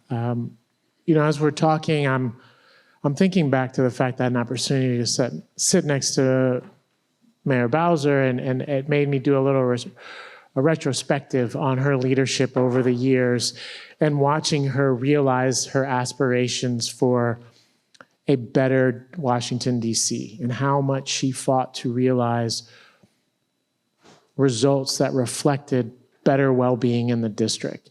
because we're in a well-being conversation here. There's a concern that where things are going are just going to be towards more and more risk, vulnerability, and suffering. And if I think about the mayor's position and what she stood for and all the things she accomplished, likely they can come back to, regarding well-being, two main categories: health and wealth, economic well-being and health. And when you think about those two categories, if we're talking about affordability, one, we've kind of agreed that we don't really have a shared definition of what winning on affordability means. That's going to make it hard for us to operate as a team. And two, if we don't really know what the metrics we're measuring to see progress, we don't have a scoreboard. Now, tell me the last game you went to where there wasn't a scoreboard. Right? You don't have a game without a scoreboard. So in the context of wealth and health, what are metrics that, one, address immediate needs? Because this conversation is one of immediate urgency and relief for those 3 that raised their hands in this room, in the many rooms where the family or the room would everyone raise their hand about their bill, and knowing that that bill reflects hard decisions. What are some performance metrics that we need to get aligned on that demonstrate we're delivering relief? Can you share any that might come to mind for you? I know you've got unique commitments on workforce development. You've got unique commitments around energy efficiency. These are things that can deliver immediate relief in the context of both health and wealth. Let's talk through a couple of those and then go into the harder conversation is how do we look forward to more enduring benefits that go beyond, immediate relief, but into kind of a future where we have more distributed storage, which enables greater economic pathways to success. Valencia, will you kick us off on kind of those immediate relief conversation? Yeah, so I think it's a great question. So for us still on the immediate relief, I think immediate relief is how are we helping to provide financial assistance. That's immediate relief. And that's what we hear from our customers each day. So that's a top priority for us is how do we continue to work with our customers. And one of the things that we do as well as being proactive, so, we're able to see different, I'd say, cycles of how a customer's account might go. And so if we see that, okay, maybe there's a tendency, this customer may be leading to a disconnect. Sometimes customers may wait to call to even ask for assistance. They may not be tracking or perhaps may not even receive the notices that disconnect is coming soon. We're able to proactively reach out to those customers to say, hey, we're here to offer support. Let us know how we can help. We've got a number of different type of financial assistance. So that's one way. That's a new, I would say, tool that we've also integrated. We also have our, what we call our community engagement energy assistance fairs that we do across the district as well. Again, sometimes it's easier to be able to talk to somebody one-on-one in person. We bring our whole team out to be able to answer any questions someone might have on their account, or how can we find the right type of assistance for that customer. We continue to engage with the community. How does the community want us to show up? How should we be showing up in the community? What type of support can we give through our community engagement team? And then communication. A lot of it comes back to, as you were talking about, the trusted partner. Utilities right now are not viewed as the trusted partner because people are going through very challenging times. So how do we rebuild that trust? Have the open line of communication, be present to where people can feel somebody from the utility and feel like they are being heard and their needs are being met. So that's how I kind of look at immediate. And then, of course, we have that whole long-term solution that we're working on as well. We'll get into that next, but I appreciate that comments on immediate relief. Rochelle, from your standpoint, what's there to provide immediate relief for those most suffering right now? Yeah, I think like Valencia said, WGL has, bill payment assistant options. We've contributed to the Washington area fuel fund, $34 million over the past couple of decades. So there is that option for customers to seek energy assistance and bill relief. I'll go back to my comment though. It is still, and I do feel Washington Gas has done a good job with this, but it continues to be top of mind is, how are we spending? What is going into the rates? Is it in line with inflation? I do think inflation is it's an economic, tracker. It's how we track a lot of things. Sometimes not everything that, hits or goes over or goes under feels, good, but it is sort of like a metric that you measure in terms of how much do things cost and are they in line? And so I do think we need to continue to look at, sort of how are we measuring how much things cost? How much can customers absorb for this energy source? And then I do think we're maybe going to go to this too, but I think we also can't lose sight of what are the values that we have about the service that we're receiving? Do we want it to be reliable? Do we need it to be safe? I think that's probably something that's not negotiable. Do we want it for the long term? I think the presentation that Jordan gave too about the all of the above solutions, communities looking into solar, doing all of the above, the energy needs that we have as a population, as an industry, I mean, it's just going to continue to grow, whether it's with the data centers or folks using the internet more people, our energy needs continue to grow. And so we need to take a look at all of the above solutions, not picking winners or losers in technology, really coming together to make sure that we're looking at what is the best affordable solutions for the moment, that we're in, and not taking any of the options off the table until we kind of look at what does it mean for our overall cost of delivering those services. Okay, thank you. Kirsten. Just going to make a shameless plug, if I might. Certainly, we all have customer assistance programs that are administered by the Public Service Commission. And unfortunately, when you look at those utility discounts, they're not heavily taken advantage of. And one of the challenges that we often have is trying to ensure that there's awareness of those programs, that they're there. So if you do understand or interact or interface with individuals who may be in challenging times, none of us want to be in a position of disconnection. That's not what we are. We don't want our paying customers also subsidizing our non-paying customers, because that's the reality of what happens. But certainly it's to try to take advantage of the customer assistance programs. I applaud, I know Councilmember Allen had a staffer here. I don't know if he's still here, but I applaud the council for looking at ways to try to mitigate and reduce the administrative burdens that might be there for customers to enroll. But I think the discussion is still about how can we ensure those in need understand and have awareness. So we're all trying to go to our faith-based organizations. We're going to our food banks, looking at nonprofits as partners, but it also requires you to take action. So you're here today. There's an action that comes along with participating, right? What is the takeaway? The takeaway is to talk about what you learned, but it's also to help educate. Take away what you know, which is, hey, yes, they need these capital investments to continue to deliver the services, but here's how you can help reduce. So that, again, that tale of two cities is there. Those of us who can afford the increases are helping those who also know that we need customer assistance programs and how to take advantage of those opportunities. Thank you. And in this framework of being a trusted partner for a better future, specifically around health and financial outcomes, let's talk about data centers. Because I'm struck by the fact that you all are very powerful conveners, very powerful facilitators for a better future. And while you may only be, say, 27% of that dollar bill, with the suppliers being much more, they will listen.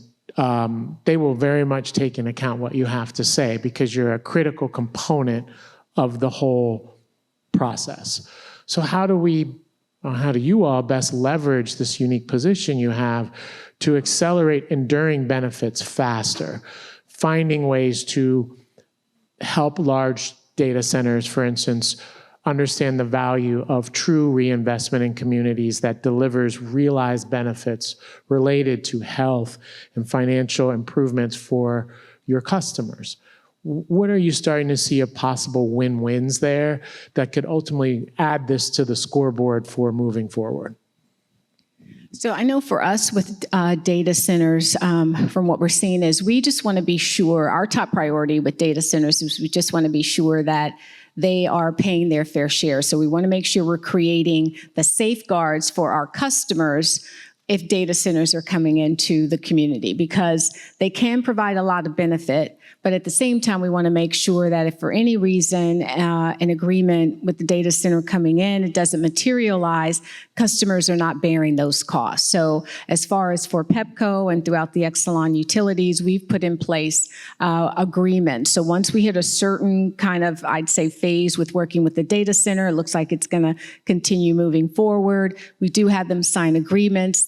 There's a fair share that they pay if for any reason it doesn't materialize. And again, that doesn't fall on the backs of the customers. So that's one that's very, very critical for us. We're also looking at other type of safeguards. One of the things, I think we're in a place, I'd say a time where we're trying to be very innovative of all of our partnerships. So as we look across the country and kind of seeing how utilities are partnering with data centers and opportunities perhaps of data centers bringing their own generation, or perhaps there's some type of a partnership between the two that it might stave off, hold off even rate cases or other opportunities that's going to benefit customers. Those are all innovative thinking, creative ways that we're trying to really look into, because that's the environment that we're in right now, where we're trying to, one, provide reliable service, meet the demands of our customers, but also trying to look for ways that we can create affordability opportunities at the same time. Thank you, Valencia. Yeah, I would see that the distributed storage opportunities, potential virtual power plant opportunities, being able to provide a true value for load flexibility that customers have ability to have an impact on, finding ways to properly monetize or value that in the face of these moments is important. And then really seeing to what extent data centers can agree to that value to help expedite achieving a different framework is important. Yes, and, very. Right, we see this with Xcel Energy. I don't know if you've seen this, where they have this developing partnership with Google, where Google wants to come and do a large data center. And data centers, you have a lot of workers, but then most of those workers leave when the data center is operational, and it's a fairly skeleton crew left running it. Now, one of the things there, though, is the impact on the system is significant. And one of the things that Google looked at was like, what if in this process we could subsidize or enable everyone around this data center to have a home battery system that would ultimately help provide grid management services, provides localized resilience as well. It could go back to Jordan's vision of how we each can contribute to a more optimized system. For the gas net, I was going to say, and those are conversations we're having right now. So you kind of like teed up. So those are all the technologies that we're looking at, and the virtual power plant is one that I see a lot of the regulatory folks from Pepco are here, and a lot of them have been working on that, as well as our legislative team. But those are all different types of ways that we're trying to really experiment and look more into. But that is something we're having current conversations with our legislative stakeholders right now. Excellent. And to the extent those roll up into Governor Moore's vision of a better future in terms of health and wealth in those metrics, then all of a sudden we start to share a definition of what winning looks like on the issue. Now, on the gas side, one area of innovation that is promising, and you see progress on this, is around thermal energy networks and the potential for them to be able to play off existing infrastructure that could be better utilized with a framework like that. That won't work for every situation, because there's critical infrastructure that no one would want to send any loved one to a hospital that did not have backup generation in case there was an outage. And then there's situations where there might be opportunities. So where do you see the innovative opportunity is here? Yeah, there are opportunities for the gas industry and data centers.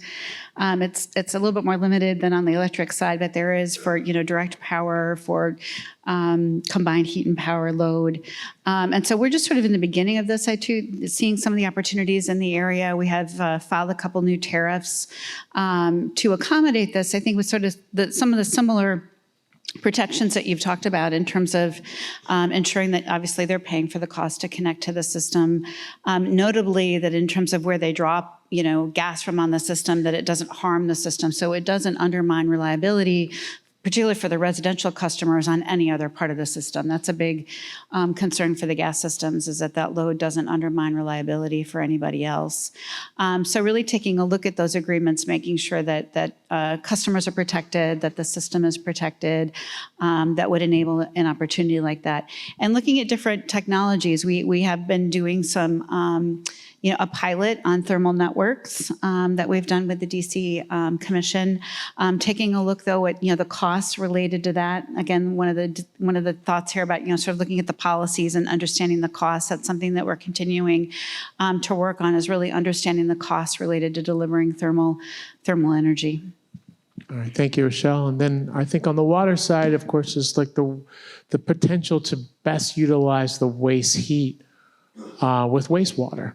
Wastewater thermal. Yeah. Absolutely. I mean, I don't know how many of you have visited HQO. It's what we affectionately call our headquarters, but it is really, it's an innovative building design. So when you start thinking about building management, asset management, really, I was going to be remiss if I didn't think about or speak about how data centers are playing a way for us. And it's really about the AI aspect of it and how we are using AI to really help us do better asset management. So when you think about affordability, no one wants to talk about the useful life of a pipe and how we do, we have extensive programs to make sure we're Sadie, I don't know what the gas metrics are, forgive me, I didn't work at gas, used to work at Pepco. But for us, when we're really thinking about how do we extend that is all the tools and tips that we're doing to extend affordability in that topic. And for us, we are looking at automation to help us understand, what the useful life of this pipe might be. How can we make those replacements in a way that is less intrusive to a customer so that we're not extending our permitting fees with DDOT or trying to have intrusive things that in the community that is not a benefit to you all or you don't see as a benefit, but it's really a way that we're trying to take every tool within our disposal to make sure, be it looking at innovation on our financing. Unlike my counterparts, DC Water is not, we are a not-for-profit. And I don't know how many people understand that, but every dollar that we receive from you has to go back into the investments that we make. So we're not shareholder driven, we're not making a profit.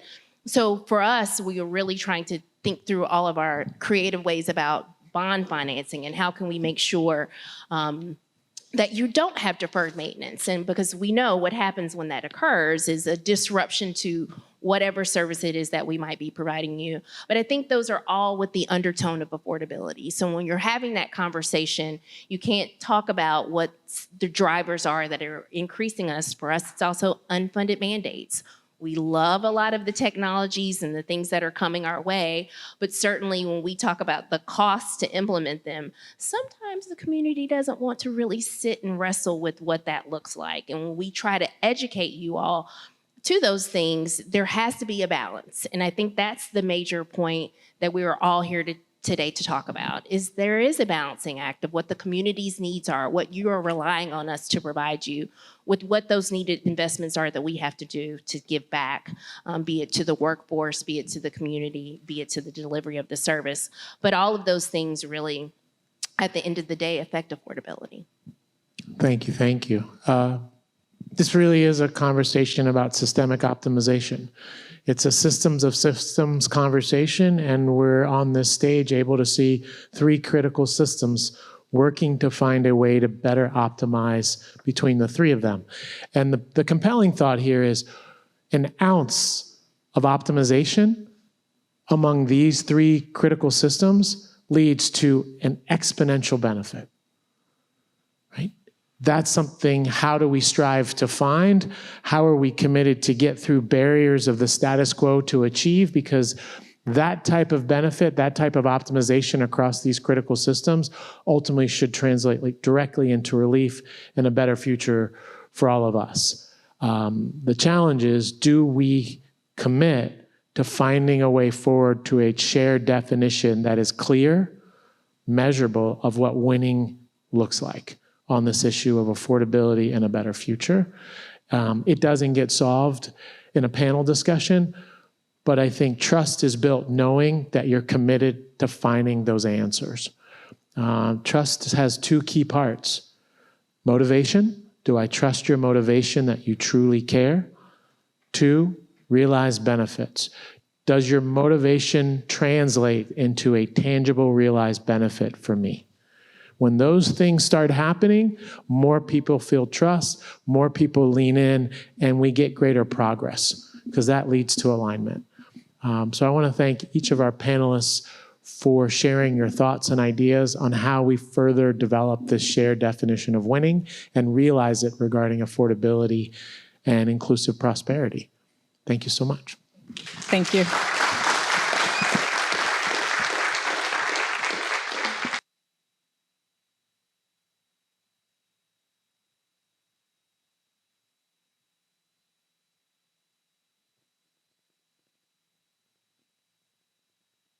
Good afternoon. HG, thank you. And let me thank the panel as well. First of all, my name is Ted Trabue. I'm one of the 3 commissioners at the DC Public Service Commission. And I want to thank each and every one of you for joining us today and spending the better part of 6 or so hours with us to discuss this very, very important topic about affordability.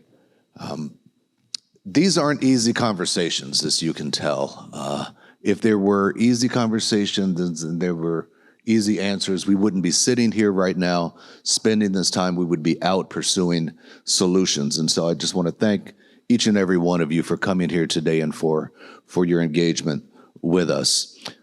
This is one of 3 conversations that the Public Service Commission is hosting over the next couple of weeks around this issue of affordability. We are going to have another conversation on Friday at a restaurant called Sycamore and Oak, which is located at 1110 Oak Drive Southeast, where we will have the utilities there, community organizations, assistance programs that are available to help our residents here in the District of Columbia with resources and practical tools to help you save money on your energy bills. We will further have a conversation at the Public Service Commission's offices at 1325 G Street Northwest, starting at 11 o'clock in the morning on June 3rd, where we will have an additional conversation around affordability. And we, again, welcome you to join us for that public forum. Let me say this, as commissioners, we feel a very, very strong responsibility to you as residents and businesses here in the District of Columbia. And that responsibility involves a myriad of the things that you've heard about today. It's about affordability. It's about safety. It's about reliability. And it's about making sure that the systems that are operated by the individuals who have spoken here today, systems that were designed and built by our great-grandparents and our grandparents, deliver these vital services, not only for us today, but they're able to deliver for our grandkids and moving on into the future. This is not a stagnant conversation. That is one that evolves over time. I've worked in this industry for over 3 decades and have seen how the work that is done by the utilities, the services have changed a lot. I think Mayor Bowser talked about blue sky events. I remember I was out in California about a week and a half ago. I didn't see a cloud in the week that I was out there, and the power went out 3 times. It went out 3 days in a row, and the people were like, well, that's kind of the way it is. They accepted it out there, but I don't believe that that's an acceptable solution for our residents here. And so that we have, making investments in our system to make sure that when you hit that switch in the morning or the power is there, when you turn that faucet on in the morning to brush your teeth or to take a shower, making sure that the water is there and that it's clean, it's potable and available for your use. You're paying for these services. You deserve safe, reliable services in your homes. Again, thank you for coming out today. I hope that you can join us not only on Friday, but in the further discussion that we will have at the Public Service Commission on June 3rd. Thank you very much.